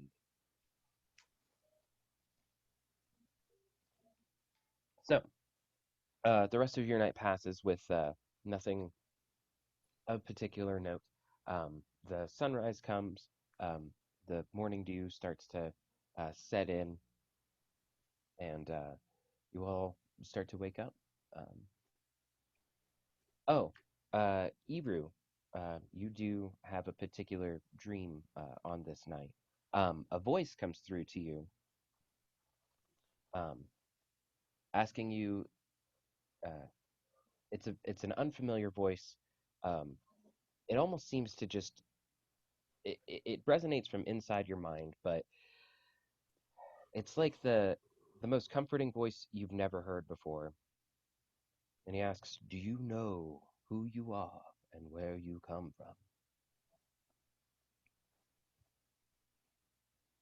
Do Yeah. you want to respond? Yeah. You don't Yeah. have to. Okay. I mean, of course I do. I remember my family back home. They may have brought you to be who you are, but you come from a much greater place. You know who I am. No strange voice in my head. I do not. Who are you? My name is the Allfather. You are the last son of my hand. I can show you the Oh way. no, I think I lost you. There's no sound. No, yeah, I didn't get any audio from you. There was nothing? Okay. No. There we go. There you are. You are the last son of my hand. I can show you the way. Do you know the My way? name is the Allfather. Oh, Guys, I just realized what I just said. Don't worry. Yeah. Yes. Yeah. Yeah. Okay. Please show me the way, Allfather.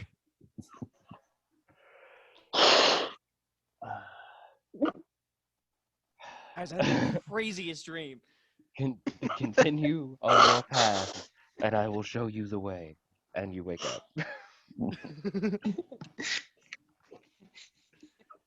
Yes. Guys, I think I had one of those destiny dreams. You had a what? It was, I think, a destiny dream. What was it about? My destiny. Sella. I don't know. Well, what happened in the dream? Well, there was a weird voice, and then it was about my destiny. There was a voice. Okay, Eru. That's great. You eat a bunch of cheese again before you went to bed?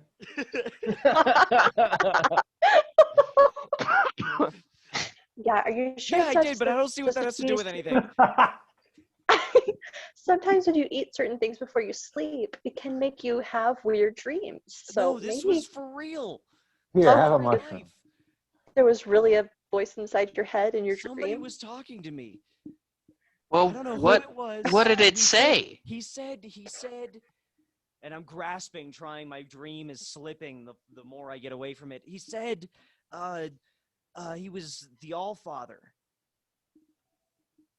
Does that ring any bells? Do you know anybody Can named I- Allfather? I mean, I'll give a history check, Yeah. and I've got a Can I solid 4 give for one you. as well? Yeah. Me totally. too. I will. Okay. What is that? Knowledge history? It should be intelligence. Oh, just straight intelligence. I rolled a natural 20 for a total of 25. Oh man. Damn it, Parthenax. Who is he? What is he? What don't I know about an Allfather? History is intelligence. Okay. So that was really good. So I have to go to a thing. So in the Roll20 game, and I haven't mentioned this for quite a while, but when you scroll down, there are a couple of kind of blog posts, recent game discussions, are what they called. And in one of those, it says lore and known stories. In this story, or in some of these stories, you have to exit the Roll20 game to do it, so don't worry about doing it right now, but I will read you guys the gist of that. This is kind of like the story of creation, so to speak, like what would be in today's Bible, but it's not like if today's Bible were based entirely on science and we're talked about the Big Bang and stuff like that, this is like that version of that. For the dwarfs, elves, and humanoids roamed the planet, giants and dragons ruled. Out of the ether, the Allfather created his children out of the elements. The balance of the wills and the whim would not allow their domain to be ruled. So the dragons were born from what entropy was left in the giants' wake. The material gods raged for thousands of years, both sides failing to gain any traction and lose constantly. Never backing down and equally matched, the giants created new players in this fight, different elements giving light to new species, dwarves, elves, Goliath, and with the help of the Allfather's magic, gnomes and genasi came to be. The dragons to combat this sought out the wills and the whims. With their favor, blessed the dragons, creating Dragonborn, Drow, and Duergar. By the wills, created Drow, Duergar, and Dragonborn. The whims blessed the dragons with tiefling and the ability to bestow sentience among lesser species already roaming the dark corners of the planet. With this, goblin kind and along with an array of animalistic species were created. The war only intensified. Hundreds of winters and long suns passed. Blood spilled with every sunrise only to allow less creatures to return home. The realms filled with souls coming to be and passing to the final planes where souls are sorted and appointed. Furious battles continue to rage and few dragons and giants remain. From what was once unquantifiable is now possibly hundreds. It was about this time the forces that giants and dragons commanded begun to question their existence and plotted to turn against their masters. Not long after plans for a coup had been made, orders from the generals simply stopped. Both sides of fighters had lost a reason to fight this battle. The generals that commanded these vast armies had taken to hiding, not to be heard from or seen for a millennia. From their hiding places, dragons would seek to influence the creations of the endless war. Divided, metallic dragons and their children would seek to protect the children of the war, the chromatic dragons taking to rule and win a war long since ended. Rarely did they spawn new Dragonborn. Orcs are also under that. That was one of the species that I had forgotten. They were also created by the Allfather. So there's a couple different players, and it's broken up a lot to kind of get everything out of that. But with the natural 20, I was like, yeah, Paarthurnax was like, you've been taught this forever. This is like the story that like you know, and even having Bard in your group, they would be able to kind of like help fill in the blanks. So like kind of between all of you, you put this together that like one of the like original few remaining gods is reaching out to your companion. So, for plot's sake, Sella is somewhat of a bibliophile. She just has a lot of books she took from home. Would this be like a basic, you just have this book, like someone who carries around the Bible?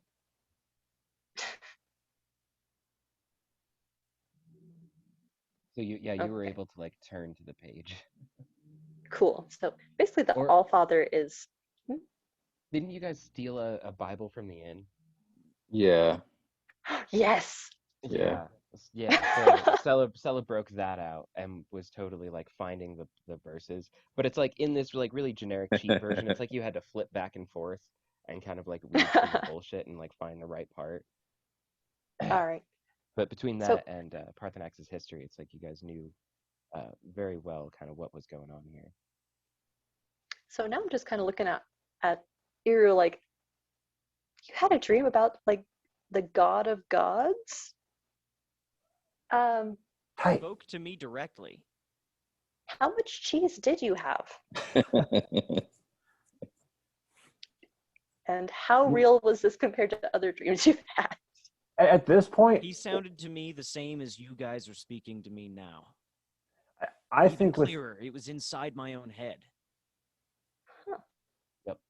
with my history check, I believe Iru. I'll say that's significant.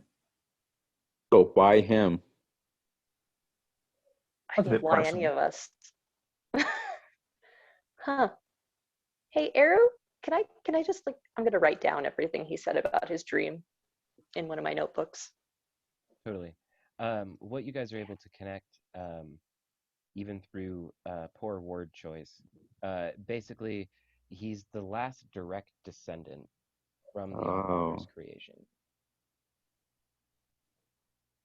Like Wow. orcs were created to help the giants, but then like were twisted, and so the the orcs weren't always evil. They were for a long time doing good and like helping the giants fight this war against the dragons. That's a lot of information we know absolutely nothing what to do about. Pretty Have cool. you? Yeah, Arrow. I'll keep this everything I've written down. Do you want a copy? Yeah, you learn something new every day, I guess. Cool. I'll take out one of my unused notebooks and rewrite everything and hand it to him. Don't All right. lose that. That might be important later. And then I'm gonna lean over. I'm gonna lean down to Hex and be like, "Hey, you can read this for me later." Wait, can he not read common? I was absolutely about to just like for shits and giggles be like she hands you a page with just a bunch of lines on it that you kind of have to like squint and look at and kind of move back and forth. I want to And then believe I have like a solid 3rd grade reading level.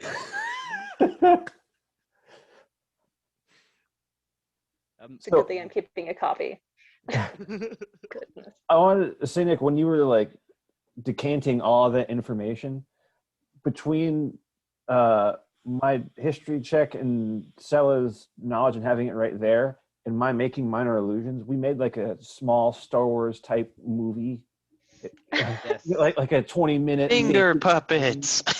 yeah, but like with like illusions, you know. Now I get it. I like that. Good. So Arrow might be related to God. This is wow. Maybe Man, he no should be the pressure. leader. That's cool. Can I'm related we to a make Arrow dragon. the leader? I mean, I'm I'm An happy elf. to stand in the I don't know front. what that means. Hero the leader. I mean, Don't yeah, ask me Arrow to does make stand in any the front. Leader of decisions. the pack, but like, yeah, whatever you guys want. You are the offensive leader, no doubt.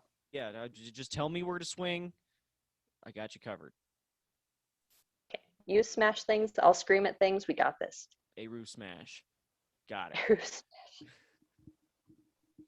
All right, Speaking so of, now we enter town. now that we're awake and my dream has been discussed, what do we do now? Well, we have to go kick some bandits' ass because they are feeding villagers to an eyeball monster. I feel is goal number one, larger overarching goal, kill a growing amount of wizards. All right. Sounds good. It sounds like a plan. Let's go. But wizards on the shit list. Now that you mention it, we do have quite a few wizards we have to go after. Yeah. There's the eyeball wizard. There's the red guy wizard. There's the zombie wizard. I didn't know there were this many wizards. Huh. Anyway, we Hammers strike just as camp good and against we. wizards. Yes, they are. Unless they have shield up. Okay. It's okay. We can take care of that later. Okay. So, All right, we'll figure it out when we get there. To find your way back, go ahead and make a survival check. Whoever wants to lead. I rolled for Thea. She got a 12, which is okay.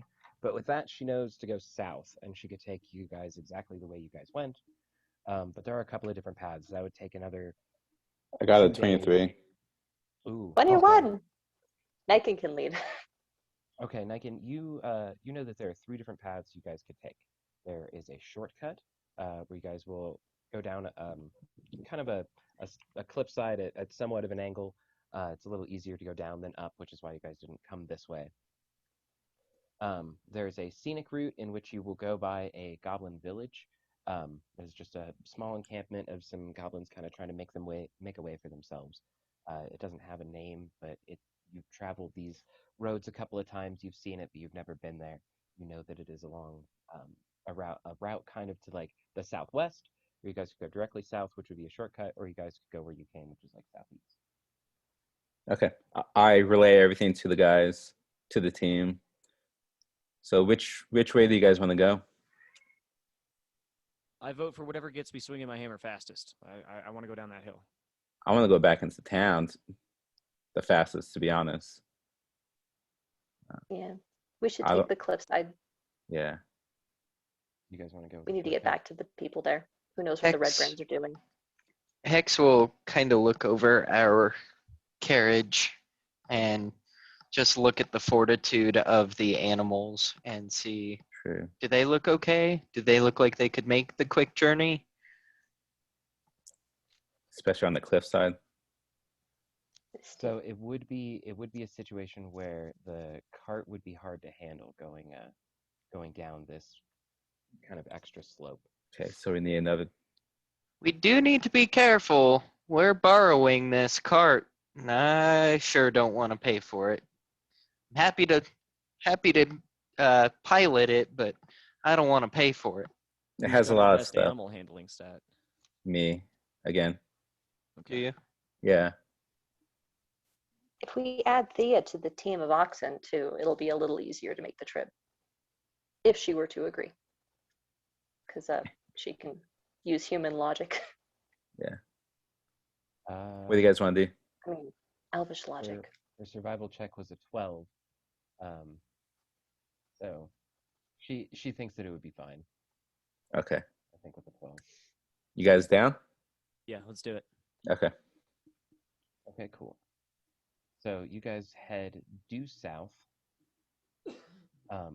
making your way kind of through some brush. This trail is definitely a little bit less traveled. Let me change the music so it's a little bit less creepy. How many of you guys actually get the music? I got it. A couple of you? Okay. At least a couple of you got it. I think it's just because I use my phone instead. I don't Yeah. ever get the noise. It's in the roll training, I believe. Yeah. Browser audio. Music Yeah. comes through that. I dig it. Okay, cool. Sets the mood. So you guys head due south, heading towards a cliff face. I don't have a roll 20 page for this one. You guys head due south, kind of going through a little bit of thicker brush and everything. Go ahead and let me know your marching order, and then everybody do a survival check for me. Parthenax is Order. sitting in the back of the cart, as per the usual. I figured I'll actually be probably walking by the animals up front rather than hanging in the cart. I'm guessing Hex, you're up front also? Yep. Okay, I'll sit next to Hex. Driver's seat, passenger seat, I guess. Okay, so we got Ebru and I'll Thea. take up the rear. Ebru and Thea up front. Thea as an oxen. Ooh, she's not doing I got a good survival 6. tonight. Oh yeah, I forgot. I am lounging. Definitely not really even trying to survive, mostly just existing. I'm reading a book, man. we're rolling a survival, Yeah. right? Okay. Got a 12. Oh, I got a 9. Ooh, okay. So this is Shot. a little bit rough, kind of just even making it through the brush. It is pretty thick, and the the weeds are kind of scratchy as you guys go through. Oh boy. Anybody who did not make more than a 15 on your Damn. survival, you take 6 points of slashing damage as Eh, the weeds whip you. Except for Parthenax, who is in the cart, kind of blocked by most of the equipment around you and everything. I have to imagine it disrupts my shade, though, and that's just upsetting. All right. Okay. While we're semi on the subject of books, Stella, roll me a d6, please.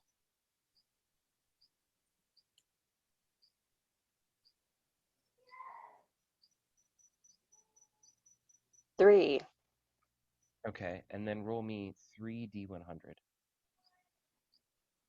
Just use the roll 20 or something. It'll probably be easier. Okay.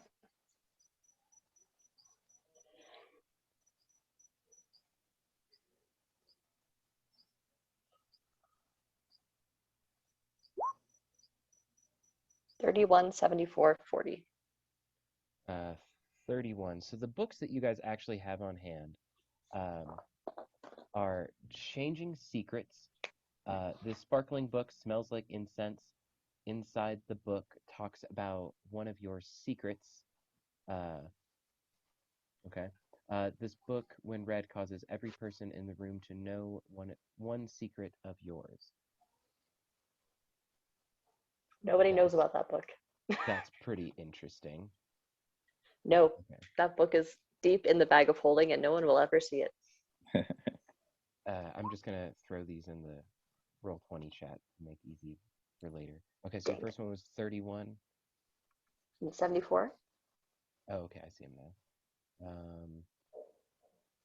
74.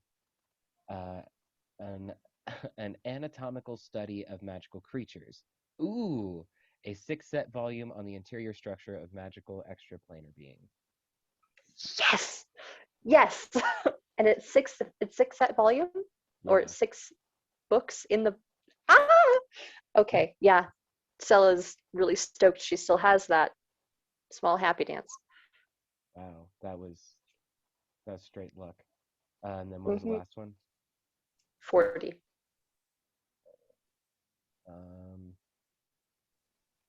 Oh boy. This one's for Iru.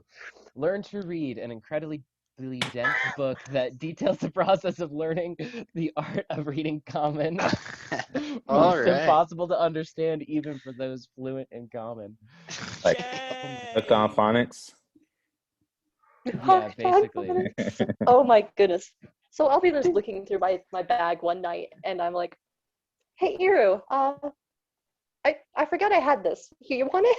You should have this.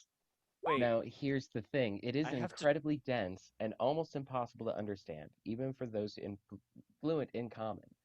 So it's Wait, like a why? so What is I the have point to of this be able book? to read Defeats the common purpose. to learn To common. read What's the point of this fucking book? This is my favorite book. Okay. Learn to read. Wow. This is I don't understand the point of this book. I cannot even begin to actually talk about without metagaming too hard how beautiful it is that these 3 books are what came up out of this whole list of 100. I kind of wanted to fudge the rolls because one of the books was fucking where is it? Hold on. Who moved my cheese? A step-by-step guide to Mage Hand for beginners. That's fun. I know Mage Hand, leave me alone. I just I'm- don't use it for anything practical yet. You know what? I'm just gonna say, Parthenax, if you want to take it, that's the book that you are reading right now. Because that sounds like a book that Parthenax I'm would using have. Mage Hand, holding it and flipping the pages while I'm reading. It's a refresher. Yeah. Just see it the entire time, like, yeah, that's right. It's Uh-huh. super Oh, appropriate because yep. this book is by Baron Blackburn. There you go. So that's the book that Parthenax has. If anyone else would like to make a roll for a book, I will let you at this moment. Sure. Roll a d20. D100. D100. 57. Okay. Red Goes Faster, the definitive biography of Zomo, the Mad Goblin, who broke out of the Celestial Sphere and returned to tell about it. I'm like, ooh, that's a good one. I read that before. That's awesome. Sure. I got 50. Okay. So there's Niken's book. And then for 50, The Social Practices of Various Avian Humanoids. This book tells you all you need to know about interacting with bird people. Sweet. Are there a That's- lot of I'm bird part. people where you sure? I'm particularly interested in it. Thinking back to what Eru might have seen. Mm. Is So Ira gonna roll for a Eru, if you book? missed it, he got a book on bird people. The Social Practices of Various Avian Humanoids. This book tells you all you need to know about interacting with bird people. Just to catch you up on it. So. Okay. You're talking, but there's no sound coming through. Aw. There we go. There you go. Now you're on. Oh, hey, there we go. Okay. No, yeah, I got my book that teaches me how to read. I think that's all the books I need. That's the book. This is the the book. book, man. This is the zenith of book making. And then we have at least one copy of the Bible, which needs a better name. The Story of Creation. Okay, the story of creation. Or some more creative way of The doing that, creation if you'd myth? like sure, yeah. Gifts of the All-Father. The legend of creation, sure, yeah, that's actually not bad. I Okay. imagine it would probably have many names. Probably. The copy we stole from the hotel room is probably just super basic. Yeah. Okay, Oh, right. so you guys make it through this thick brush. Some of you in style, as you're accustomed to. You guys get to a cliffside, and it isn't sheer. It's not a straight drop off. It is definitely at an angle and goes down to a flat plane where you guys can see the trail that'll take you straight to Vendala. Go ahead and everybody do an athletics check. And Hexa, you staying on the cart, kind of trying to steer it down, or are you like guiding? You let Thea doing that? Yeah, I'm gonna help Operation. do everything I can to control the cart. Damn. I got a nat 20. I got a 9. Ooh, Yeah. 14. okay. It's a 14 for me as well. Okay. DC was 15, just so you guys know. 11. Okay. Hex, roll for Thea for me as well, and then also roll with advantage because you're assisting. Athletics for her as well. Yeah, please. Which is a plus. What 3. is +3? Okay. 13. So it'd be a 16. Okay. Okay, so yeah, you and Thea managed to guide the cart down, Thea in oxen form, helping to not so much brace the animals, but like brace the cart, kind of if it starts to teeter to one side, she's helping it. You guys get down about halfway. Sella is kind of like surfing this cliffside, kind of like skipping along, kind of jumping down. Also about halfway point. We're going to do one more athletics check to get the rest of the way down. Parthenax and Niken, you guys start out pretty confidently, but then just like hit a bump and have to take a much larger step than you guys expect. You don't like fall flat on your face, but you just start out a little bit more roughly than you guys would like to. Ebru, what was your? I had a 14 as well. Okay. Oh, Niken, you had the 9. Yeah, I had a 9, yeah. Yeah, I had 14. Okay, yeah. So, Niken, you do end up stumbling. You take 3 points of Damage. bludgeoning damage, yeah, as you kind of stumble and fall down. Did you reset the? Because there were oh, you guys did a long rest, right? You guys all did a long rest on your character Mhm. sheet. Okay, cool. Just double checking. Okay, go ahead and let's do another athletics check. Hex, if you would do same round, roll with advantage and roll with Theo as well. Everybody? Yes, please. Yeah, okay. 6. Oh, sweet. Finally, Jesus. 19. God. Nice. I got 5. Oh boy. So me and Parthenex die. What did you End get, of Sela? journey. 6. Oh boy. Yeah, okay. Parthenax, Sela, you guys take 6 points of bludgeoning damage. as you Damn. guys, Unnatural 20 for me and a 17 for yeah. our oxen friend. Oh, awesome. Okay.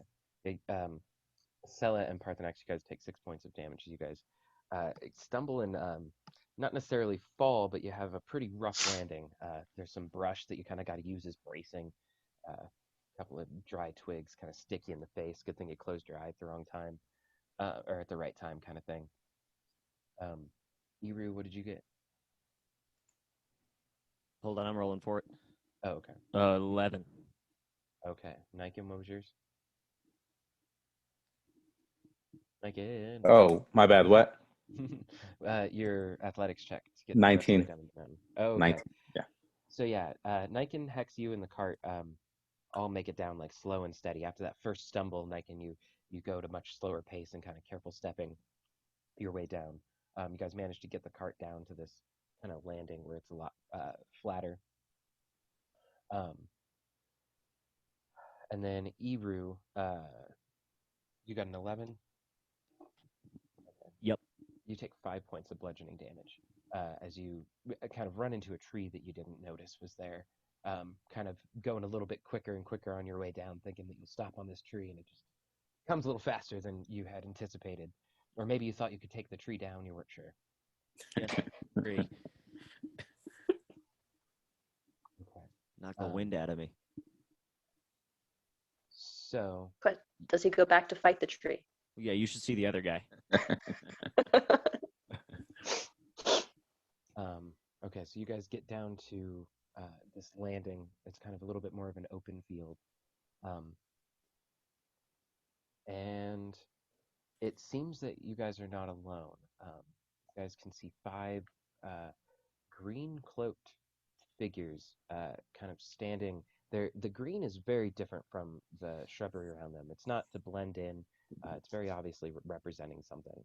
And they're kind of just standing around with their backs turned, actually. Roll for them. Yeah. I love when dice meet up with the role play and the story and all that. Anyway, yeah, it seems that there are 5 green cloaked figures with their backs turned to you guys as you guys come down this hill. They're about 150 feet off in the distance. They're not right up on you, but you guys can notice this out in a clearing. And we're going to take a quick break. If anybody needs to use a bathroom and stuff like that, back in 5-10 minutes. Cool.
Okay, so in front of you guys, about 100 or so feet, you can see green cloaked figures.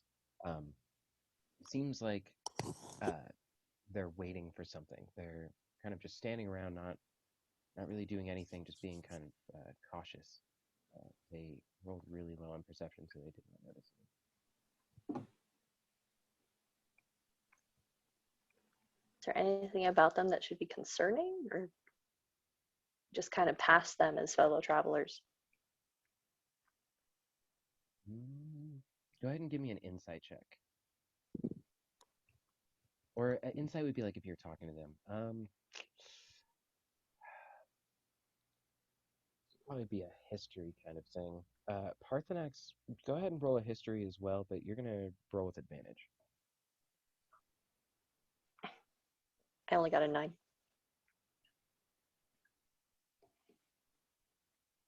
9.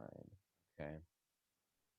Their cloaks somewhat remind you 13. of the red bands. I'm sorry, Parthenax, what'd you get? 13. 13. Yeah, they look like dragon cultists. Like the Are we robes- concerned by what is the Yeah. dragon called? How do I feel about that? They are wearing green robes, which would hint at them being cultists of a green dragon. That's not good. Parthenax, what's not good? Dragon cultists? Green dragon cultists? Not the good kind. I don't think they're cultists if they're good, but anyway, that's semantics. Those are bad dudes worshiping a bad dragon. Which means Does that mean they're- there's a green? Yeah, I think we have that thought at the same time. Does that mean that there's There's a green dragon around here somewhere? Oh no. We don't want to fight a green dragon. Nikan No. looks at Or is- Iru. Nikan looks at Iru and be like, maybe that's what we saw flying in the sky the other night. The green dragon. Maybe. And the fact that these cultists are nearby is probably a pretty good sign. Yep. The dragons left us alone this far then. Shouldn't we just keep going? Or do we have to stop and hurt these people? yeah. Like, are they in our path, or are they just kind of? Can we keep going and leave them alone? They are in your path. Unless you guys want to sneak by them. We're not getting you, Nick. No sound. Oh, There you are. shit. That was Okay. weird. Unless you guys want to sneak by them and be real hard. I mean, they didn't hear that entire catastrophe of us landing behind them. So here, all right, I got a page ready. Took me. I don't think we can fight the dragon. Took me a minute to adjust some things, but here I got you guys on a new Roll20 page. I thoroughly doubt we're going to be able to sneak the cart past them. Yeah, exactly. I see only a Parthenax. Is that right? I just see black. All I That see does is not- black. Does not- There we go. Same, but see. less existentially. So you guys, yeah, you guys would have to go this particular direction. Damn. I'm not even drawing. Well, there. all I see is Ami and myself. I don't even see that. Really? Yeah, I can only see my own character as well. I You guys, can only see. Yeah, only me. So layering thing. I'm not sure. Oh. Trying to. Well, it looks like Yeah, we're you're about on. to fight some dragon cultists, guys. You're all on Individually. the. Yeah, you're all Mm. on the token layer. I don't know why. Crazy. My Xbox just turned on by itself. So creepy. You're being The dragon haunted. cultists, man. yeah. They're crafty. That's so crazy. Transcended existence. I thought green dragons are poison dragons, aren't they? Acid. Yeah. Acid. Black No, I think it's Poison poison. breath's their deal. Or is it? Yeah, Poison breath. which is even worse. Well, My favorite. so what are the chances of the dragon showing up when we have to fight their cultists? If we have to fight their cultists. If I only think that dragon, which as a dragonborn, I feel like that gives me some sway. I don't think they really give a shit about them. I was gonna say sometimes we just don't ask questions we don't want answers to. Hopefully. That- There's no dragon. How many are there? There's 5 of them? Yeah. Because it just so happens there's 5 of us. 6. Actually, there's 7 of us. Yeah. Oh, Thea and Slider. Fluffy. not Oh, we can't Soul use them. Wait, can we use them? Lidar Slider. Yeah, what's he doing? He's just He's chilling in the useless. cart. powering as usual. that's typically the safest place for him. Maybe he's also afraid of heights. Giants and heights. That goes together well, so he just stayed in the cart. He was hiding in a barrel near Parthenax the whole time. Poor Slidar. Oh, there we go. Isn't that the did Goblin Village? Did that do it? God damn it. It looks like goblins. That looks like a Goblin Village. Well, you guys weren't supposed to see that. Hold on. Whoops. Sorry, DM. No, Roll20's being fucky on me. See, this was some of the lighting stuff that I was trying with that duplicate game that I started trying on here and didn't go so well. Okay, that page. Okay. You guys can all see each other and the cultists, though, right? Yep. Okay. Yeah. Yup. Okay. Stella's like away from us. Okay, I'll come. Oh, God, why? Like a lot. I- Yeah. I can only move in the opposite direction. There we go. Jeez. God damn it.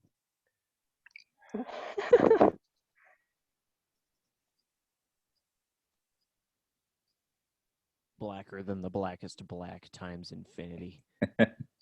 Suddenly a spell is cast upon us. We have no idea what it is. Yeah, Hey, right. so what's blind sight?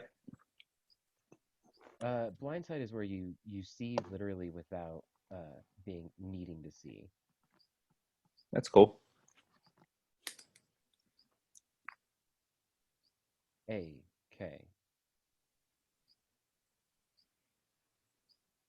Okay, can you guys see something now? Yeah. It's good. Okay. I see us Yes. and cultists, and that is all. Okay. Definitely nothing else. Okay. Yes, that is good. God. I think we see the things we're supposed to see now. Yeah. That could be a dragon in there. No goblins. Who knows? No, not a single goblin. No goblins. Okay. That's the one enemy I am not prepared to fight right now. I sure hope it isn't goblins.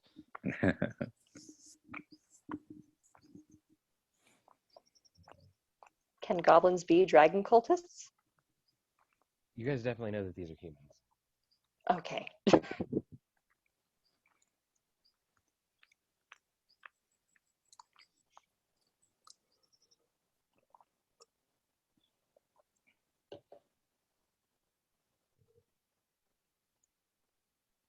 Do we think they just like start attacking us when they see us? Can we just like, good day? Oh, what's that? Oh shit. It's not a goblin. Do I have something on the wrong layer? So Probably, huh? they didn't hear the calamity of us landing, which is good. It gives us an idea or a moment That's at least to strategize a little bit.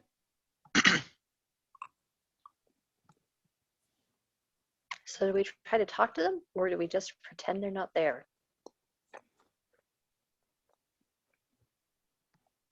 We're gonna have to meet up with them. Either way. Do they appear to be like chanting or anything, or are they all just kind of standing around?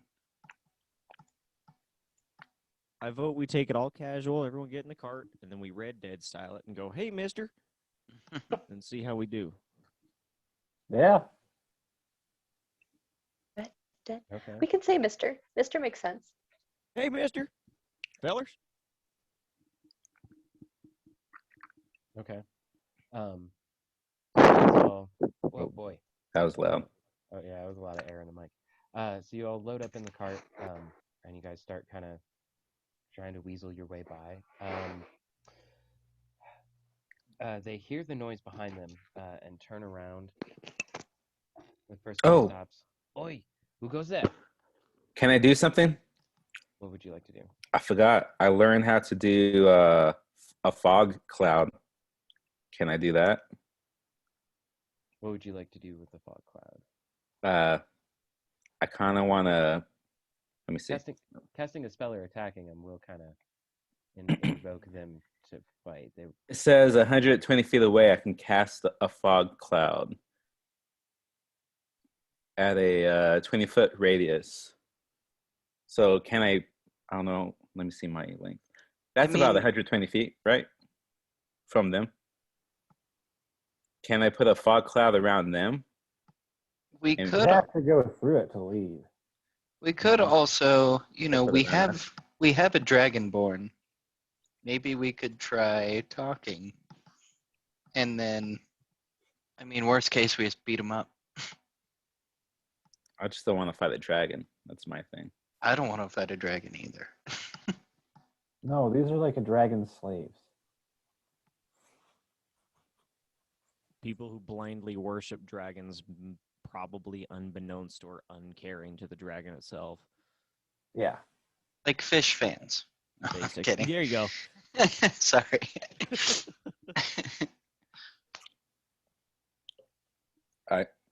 I guess just go up there then and talk to him. So yeah, Parthenax, you kind of lead in the Okay. pack, trying to kind of discuss what's going on. Yeah. Okay, yeah, one of them stops. Who goes there? What's your business in these woods? Mind my own. How about you? I would say the same. You came up on me. You're in the way, man. These woods. There's not supposed to be anyone traveling through here. Says who? Says our master. And as you're talking to this guy, you notice that his robes are much different than the guy staying behind him. They are much more elegant and kind of adorned. You would know this to be like a cult leader or cult fanatic kind of type that may deal directly with somebody who may deal directly with the dragon. Gotcha. Go ahead and roll either persuasion or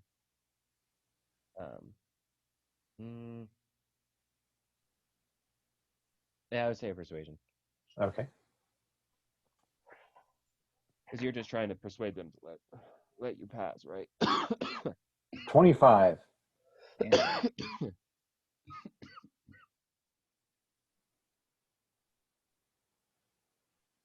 Look, I'm a dragon. You guys are obviously dragon fans. I understand. Me and my crew could just pass through.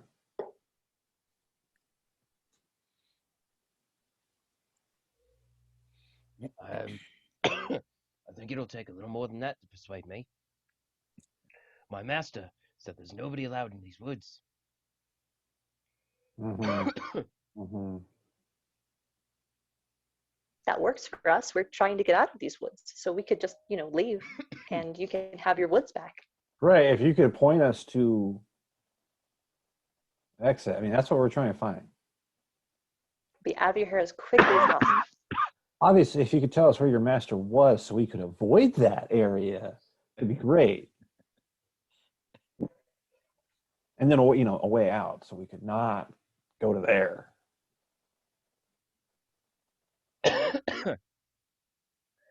He gives you a once over, kind of seeing your dragony nature. He says, "I don't see why you wouldn't join us. We might as well be on the same path. I know our master wouldn't like you around his parts anyway." Um,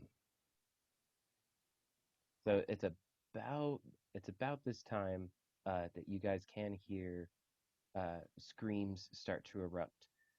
Seems like there are screams in a language that Parthenax only you would understand.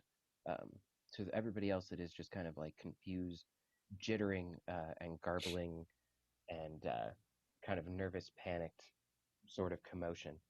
Um, and the cultist that you're talking to, Parthenax, smiles and says, "Oh, it's the time. You're here. Might as well begin." And he readies for attack and goes No. to lunge at you with his sword.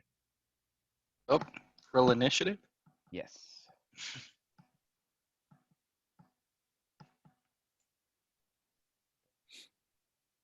Three. I rolled a 1. 22.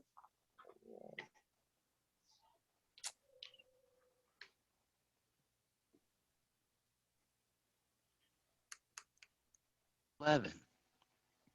21. 8. You pre-wrote this shit. You guys are gonna have to tell me one more time. I'm sorry. I was not on the right page. Okay. Niken, what'd you get? 21. Stella. 22. Arthenex? Eru, what'd you get? What was it? That didn't come through. It still didn't. The number after 7. Okay. Hex, what'd you get? I got 11. Parthenax, what did you get again? 3. I rolled a 1. Oh, goodness. Damn. Crit fail right off the bat. Gotta get it out of your system, you know. Yeah, But I knew a lot of done history. early. Hey, yeah, yeah. I'm good for some things.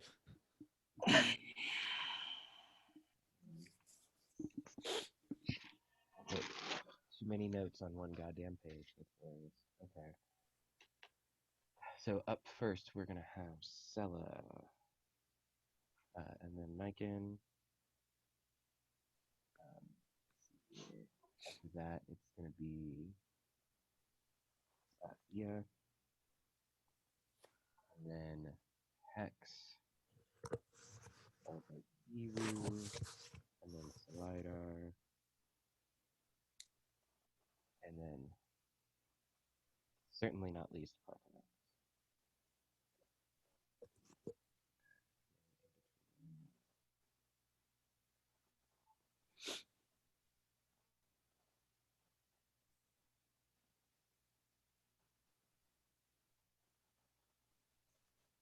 All right. Should I start us off? Yeah, you see a cultist going to swing his sword at Parthenax, and because of your not readied action, Alert. what's that? But because of alert, you were just like on it and ready before the sword even comes down on your Dragonborn companion. Should he be closer?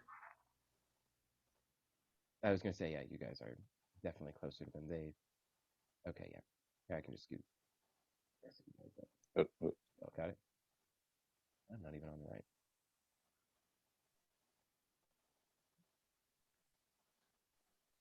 Oop. Spider. Okay. Yeah, Stella, what would you like to do? This guy is right up on Parthenax. I, unfortunately, am pretty beat up from our travel down the trail still. No kidding. Yeah, I know, right? Same. Feeling as crappy as I do, I'm not going to move any closer to them, but I am going to, I don't know, does Parthenax look worse for wear? You guys I'm are looking pretty healthy. You're looking I pretty am- healthy? Looking just as healthy. Yeah, as he you- was of the cart for the most Okay. part. Stayed Ah, back a yes. lot. I'm looking pampered, if anything. That's irritating. Um, Damn it. I kind of have to heal myself before I do anything. So that's what this turn is going to be. I'm actually going to cast Healing Word on myself at level 2. And let's just roll that. Haha. So I get +9 back. Nice. And then I do see that Parthenax is in danger, and I'm not going to ignore that. So I'm going to give him a Bardic Inspiration. Watch out, he's coming for you. Oh my gosh. And that ends my turn. Okay. So this cultist is going to make his attack on Parthenax. He is a cult fanatic. Let's see, here's his Scimitar +3. Oh, Jesus, with a 7. Nope. Nope, definitely does not hit. Sweet. Okay, yeah.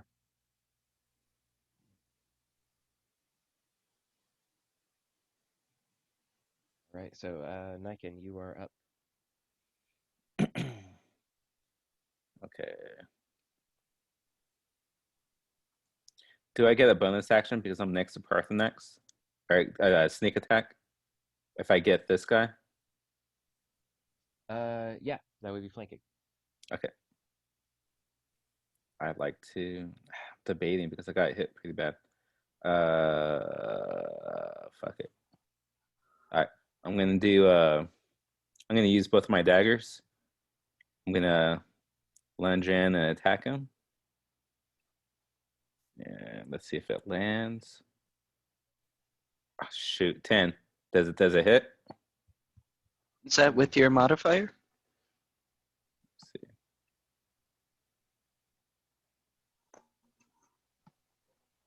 With my Should one? be plus dex, right? 14. Feel like Believe you're so. 14. 13. Right? Nick? 13? 14. Yeah. Oh, 14. 14 hits. Okay, cool. Do one dagger. 5 for that one. Damage. Is that with your sneak Yeah. Okay. Gonna see if this one lands. 8. My goodness, man. So the 12. Does 12 land? Unfortunately, 12 does not hit this guy. Okay. You really only did 5 damage that first time? Yeah. All right. Okay. It's horrible. I got a 1. That's right. Yeah. I tried hard. All right. Yeah. Okay. It's a But it, bonus action. Oh, with the sneak attack though, doesn't it get boosted up? yeah, you roll extra dice. Yeah. It's a You 6 have, like, die, right? 3d6. 3d6s. Okay. Jeez, man, so low. 6 total.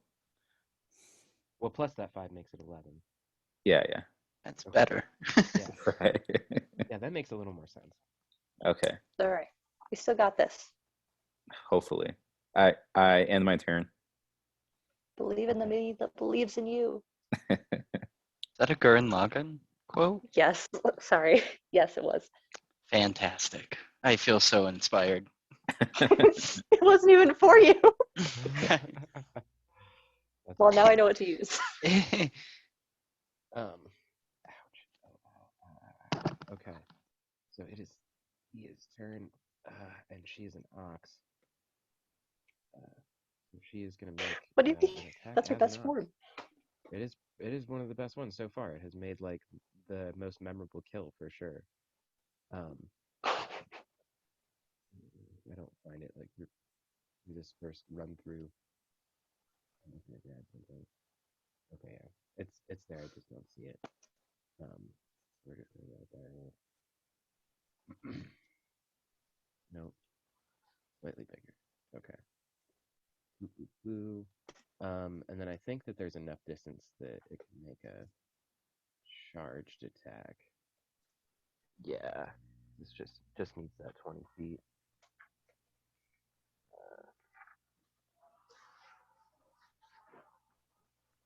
Shit. Why is there no step? Okay.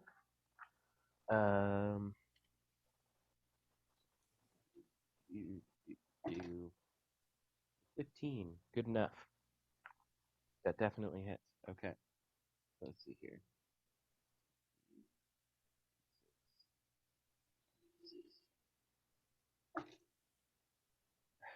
She does 3 damage, and they must succeed strength saving throws.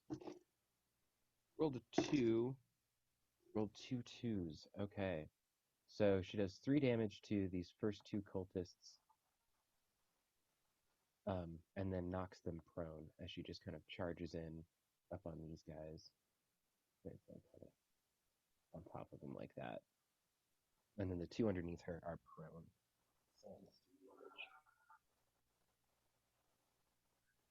And then we've got Hex, you are up, and Iru will be on deck. So, awesomely, when I leveled up, I now have extra attack. So I can attack twice rather than once whenever you take the attack action on your turn. Fantastic. So Hex just seems like irritated more than anything. He's like grumbling about stupid humans and their green cloaks, and he like puffs up his armor. Takes a couple steps up as his armor settles, and he is going to attempt to firebolt this one. So let me see.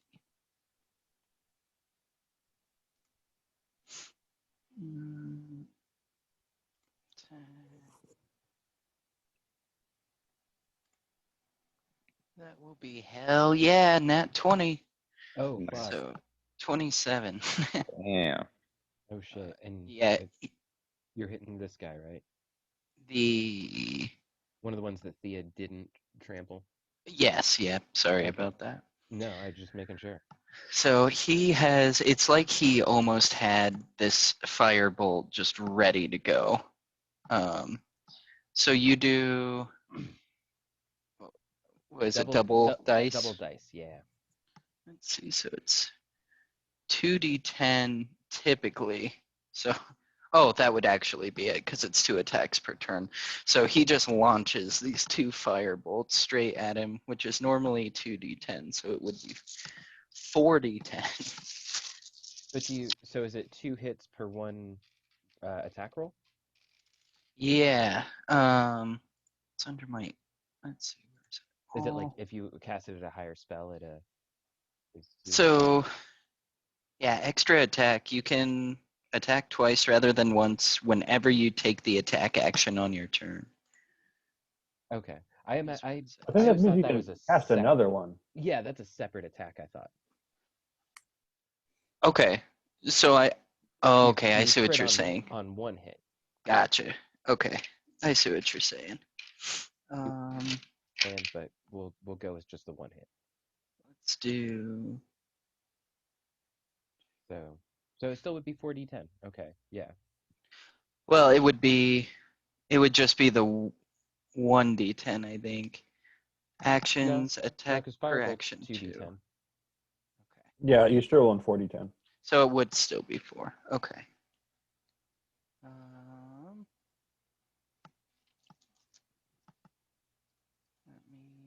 gonna do it in this. 4 d10.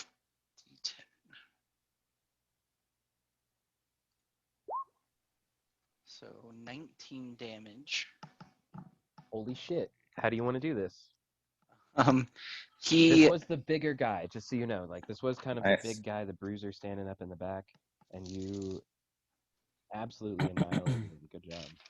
It seems like Hex just wants absolutely nothing to do with this. He's just very focused, very calm, grumbling more to himself. Like he's just irritated. It's almost like these guys are a splinter in between his finger and he's just over it and just launches this massive fireball that engulfs and he's just cremates this guy. So as that explodes and just starts to sizzle, you see his stone eyes kind of shift to the guy next to him. And he's actually going to point at him as an intimidating little gnome and attempt to throw a fireball at him too. So +7. That'll be an 11.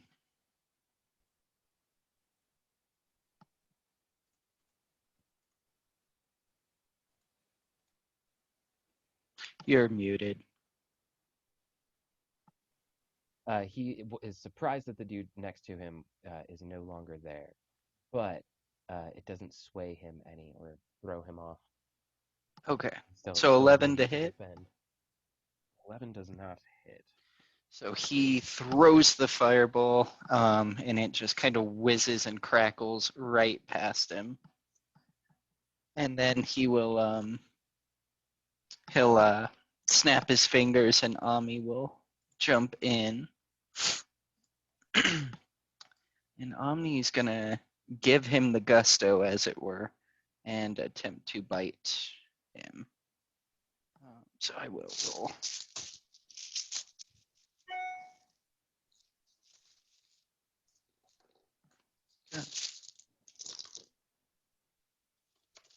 Really?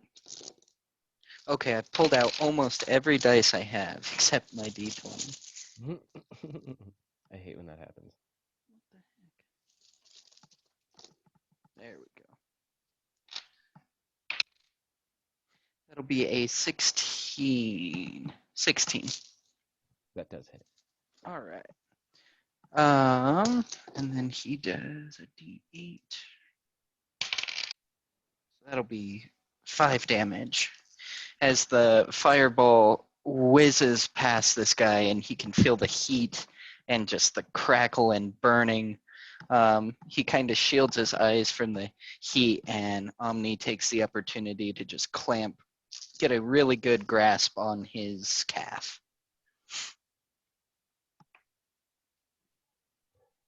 I never mentioned any sheep around, but that's fine.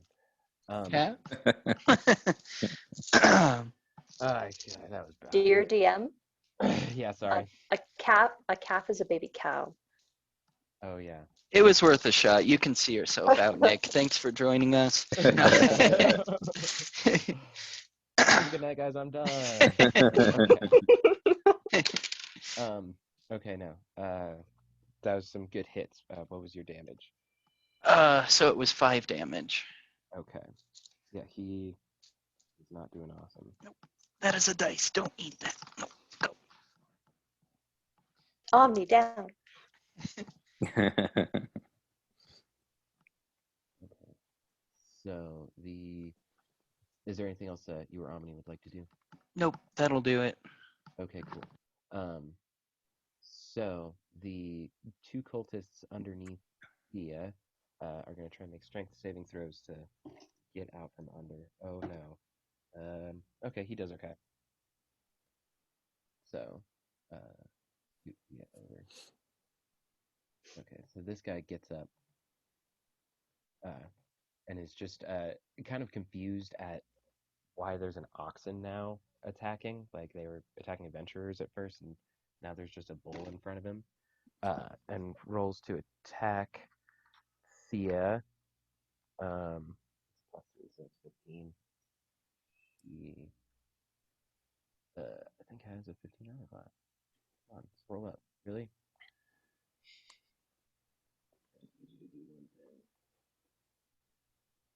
It's like I can see half the number. Okay, it's a 16, so it misses. So he goes to hit this bull. Or the armor class would be of the bull, which is a 12. So he does hit it. A little bit of damage. 6 damage to her oxen form as she's just standing there.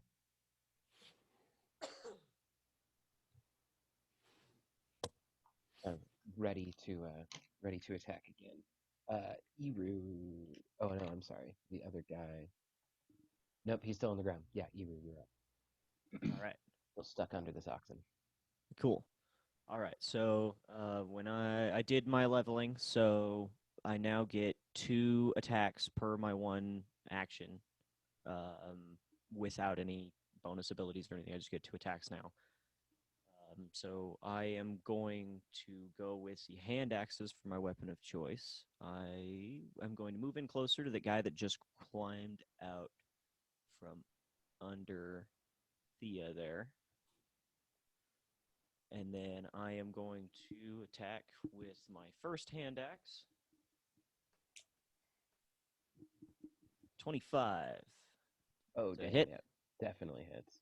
Okay. 6 damage. Okay. He is barely hanging on.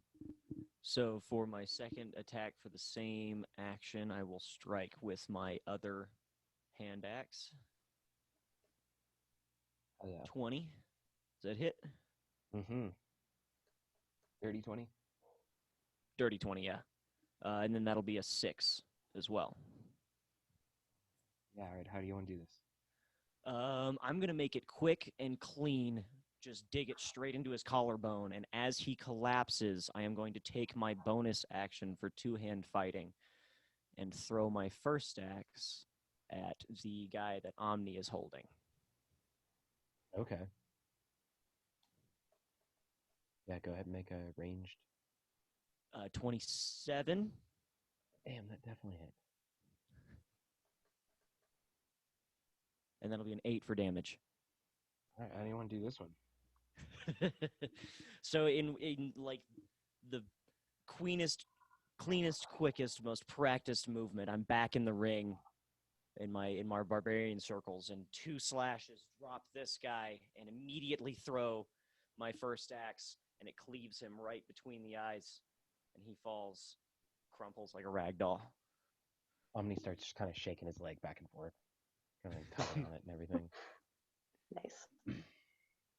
Okay, so Eru, as you are not quite in your rage mode, and you're attacking this group, like seemingly finishing off everything that is here,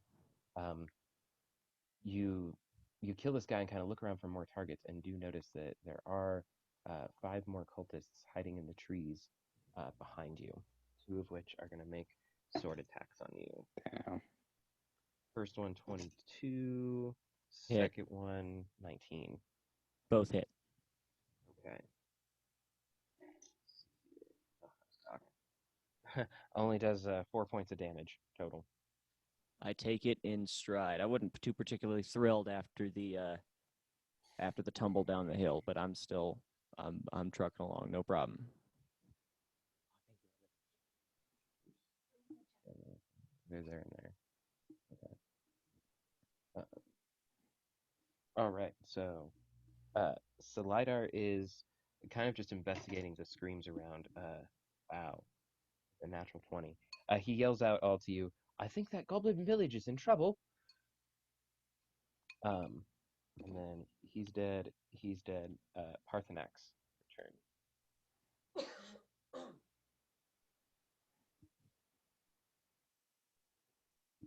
You're muted. I see the group that just surprise attacked Eru, and I'm going to rush over and make sure I can. Yes. Catch all 5 of these guys in a 3rd level burning hand spell. So they need to make a dexterity 15 or taste the flames of. Am I clear of the path of the spell? Yeah, you're just outside of the cone. Cool. If they make it, they take 11. If they don't, they take 22. Jeez. All right. Toasty. Nice. Oh my gosh. See. All right. Fails. Succeeds. Fails. Here, I thought I was cool taking 2 of them out. Yeah. Fails. It only counts as one. Succeeds.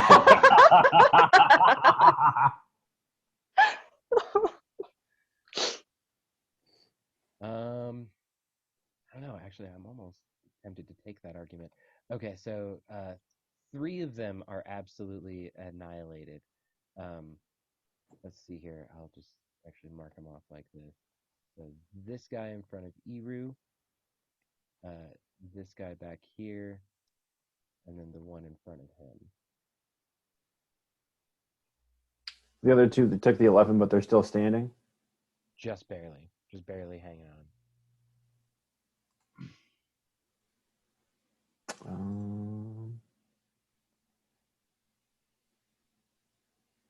Yeah, that's about all I can do. Oh, you know what I am going to do? I feel like Eru has the rest of this handled. He could have handled all 5, but I loosened the jar lid, if you will. I'm going to Misty Step over to the entrance of the Goblin Village and peek in there. What are these Goblin people screaming? I understand Goblin. Help. Where did they come from? What did we do to deserve this? This isn't fair. Leave us alone. We weren't hurting anybody. Okay. Oh, poor goblins.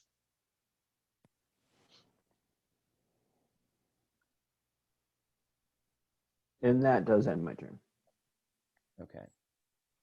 So we are back at the top with Sella. All right. Right now, I feel like looking around, a lot of damage is being dealt, and I'm okay with that. But Niken looks pretty beat up, right?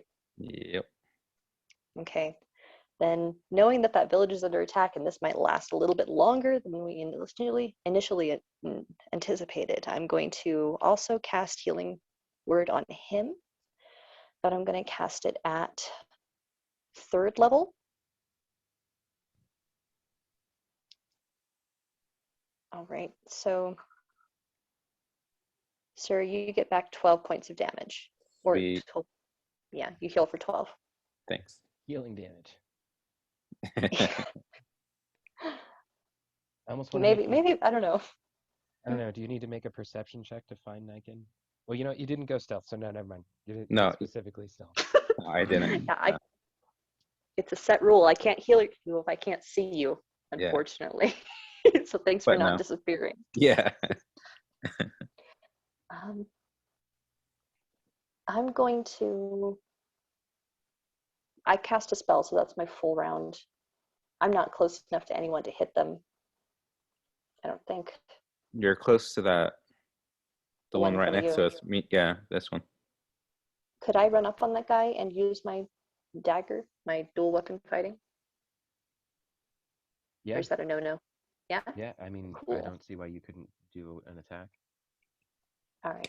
I think I'm still thinking Pathfinder rules every time. Okay, so I'm going to move that's a 5-foot step, not even, up towards him. And I'll go in with my rapier. Okay. Go ahead and make an attack roll. 12 That total. just hits. It just hits? That Awesome. Just hits. All right. And that's 10 damage. Okay, how do you want to do this? Sweet. I'm not as flashy as Eru is. I'm going to be quick and to the point. Rapier right through the heart, pull back. He'll just crumple to his knees. I do take that as a pun, it being a rapier. Quick and to the point. Yes, Right. quick and to the point. Yep, Oop. just right in there. Boop. Straight through the heart, crumples to his knees, and life goes out of his eyes, and he slumps sideways. Now it'll end my turn. Okay. What's this thing? What's that? That's Omni. Oh, my bad. No, you're All good. right. Just the best good metal boy there ever was. Yeah. The very best boy. Okay. I think I'm gonna follow Parthenax. I think everybody else has the rest. I'll try to adjust this real quick.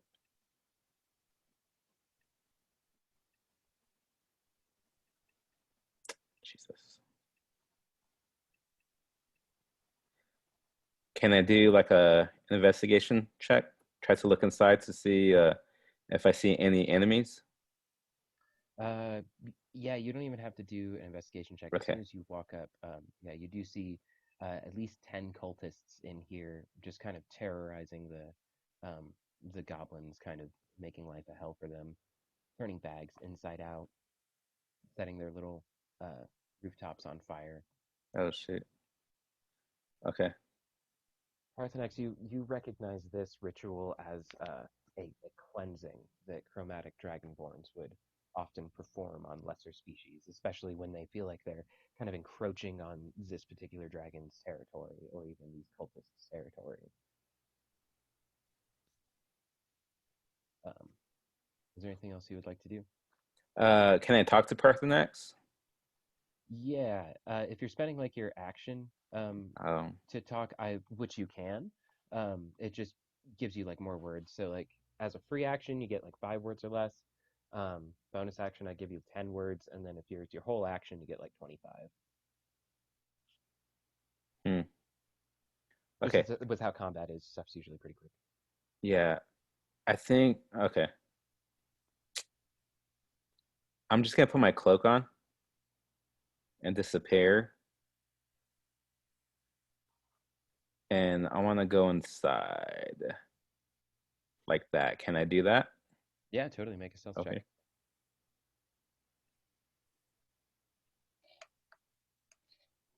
$18 total. Is that okay? Yeah, you feel like you're pretty hidden. Cool. I end my turn. Okay. Let's see here. It is about this time that you notice the cultists stop, and I'll look up briefly. Ah, shit. And you guys notice a very Oh dark my God. shadow This is what I did not want. I hate it. God. start to pass over you guys. I'm glad I put my cloak on. I'm just saying. Oh my gosh. Great visual though. That's pretty cool. That was very cool. That's pretty Thanks. cool. Yeah, so this dragon shadow flies over, and all the cultists kind of look up and start to cheer.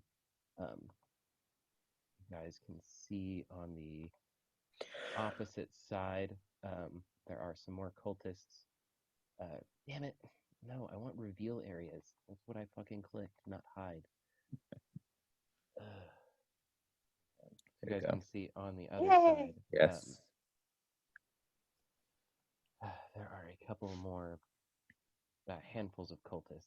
Okay, roll 20s, no problems. There we go. Does this goblin have a dice, a 20-sided die? Is that what that is? Yep. Okay. Yes. Cool. Heck yeah, Yes, he he does. does. Huh. That reminds me of our cursed caltrop. Right. A little bit. As horrifying a thought as that probably is. Unintentionally so. The goblin came before the dike, just so you know. Okay, wow, the area on the shadow's so big. I screwed myself. Okay, that's fine. So yeah, you guys see about like 15 or so more of these dragon cultists kind of rushing in alongside this dragon shadow. And then just before you, coming swooping down, is a mighty green dragon that lands before you all and rears back and speaks. I have been watching you all for quite some time now. It seems our paths have finally crossed. And that's where I think we'll pick up next week. Solid cliffhanger. Yes. Lots of time to mentally prepare. Oh boy. Right. Mm. Well, at least me and Niken are not going to die right off the bat. That's great. Immediately. You won't die immediately. You're I don't right. It'll know. take at least 2 rounds. I'm hoping. Even you guys in the village, the walls aren't terribly high. You are able to see kind of off in the distance these cultists coming, and this large green figure swoop down and land, Shit. kind of taking direction at all of you, taking your attention. We will start back next week, still in initiative. I am going to keep this page. Oh, wow. Okay. Well, the dragon's near the end of the initiative, but he is going to have a surprise attack, so that's good. He's gonna have a surprise attack. Yeah, he's okay. Okay. So might as well actually do this now. Everybody, give me a con save as Oh, he shit. unleashes a poisony breath upon all of you. Jeez, man. A con save. 20. 11. 19. Why isn't mine rolling? Yay, 24. 5. Oh my. 5. See, Damn we'll it. make sure it's not. I'm Dex. dead, If guys. it's a different skill, I'll have you do a different one. It is a Constitution saving throw. You said a con save, right? Yeah, Yeah, Okay, yeah, that's 5. that's fine. and 11. You guys take a lot of damage. It just sprays. It just sprays, right? Yeah, Like he doesn't have to see me. Okay. it's a 30-foot cone. What did we Yeah. need to survive?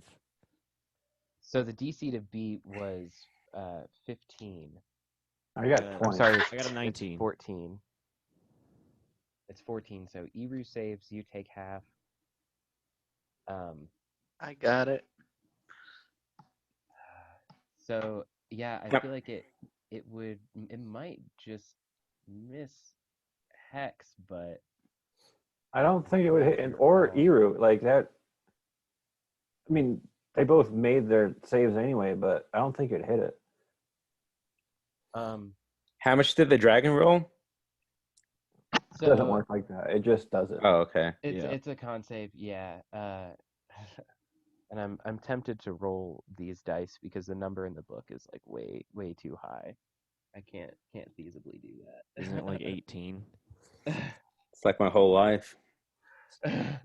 No. Me it should too. be- That would actually. Yeah. Okay. Your healer is So, down. It's gonna be 11. Okay, so 14 damage is max. So half of that is gonna be 7. So he takes 7. Well, if you didn't make it, you take 14. Okay. Yeah. So if you fail, Yep. you take 14 damage.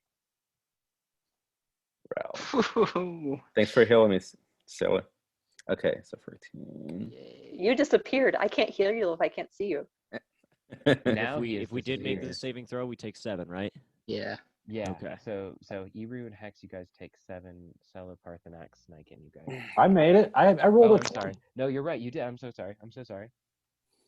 Yeah, my bad. I got 6 points. Track of things. Hey, me too. Nice. Okay. Do you still have that wand of healing? Or is that No, that's Oh. Thea. the cow has the wand? Oh, Yeah. Which hold on, let me do her con save. Okay. Oh, Do we she have rolled an any of that 18. water from the river left?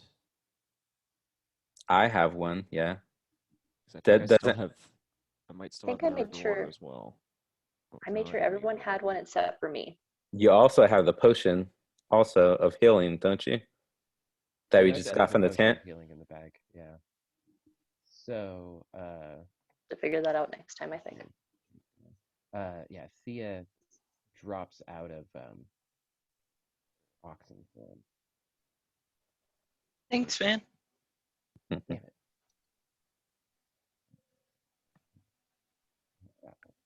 Okay. So yeah. I'm back. So yeah, Thea is now human. Took all of her oxen damage that she possibly could. Back to her regular, not human. Damn it, wood elf. Wood elf self. Okay. Right on. And that's where we will pick up next time. If you guys have any questions, let me know throughout the week. We'll be here same time, same place next week. Thank you, ladies and gentlemen, for joining us for another episode of The Gateway. Have a good one. See ya. See you later.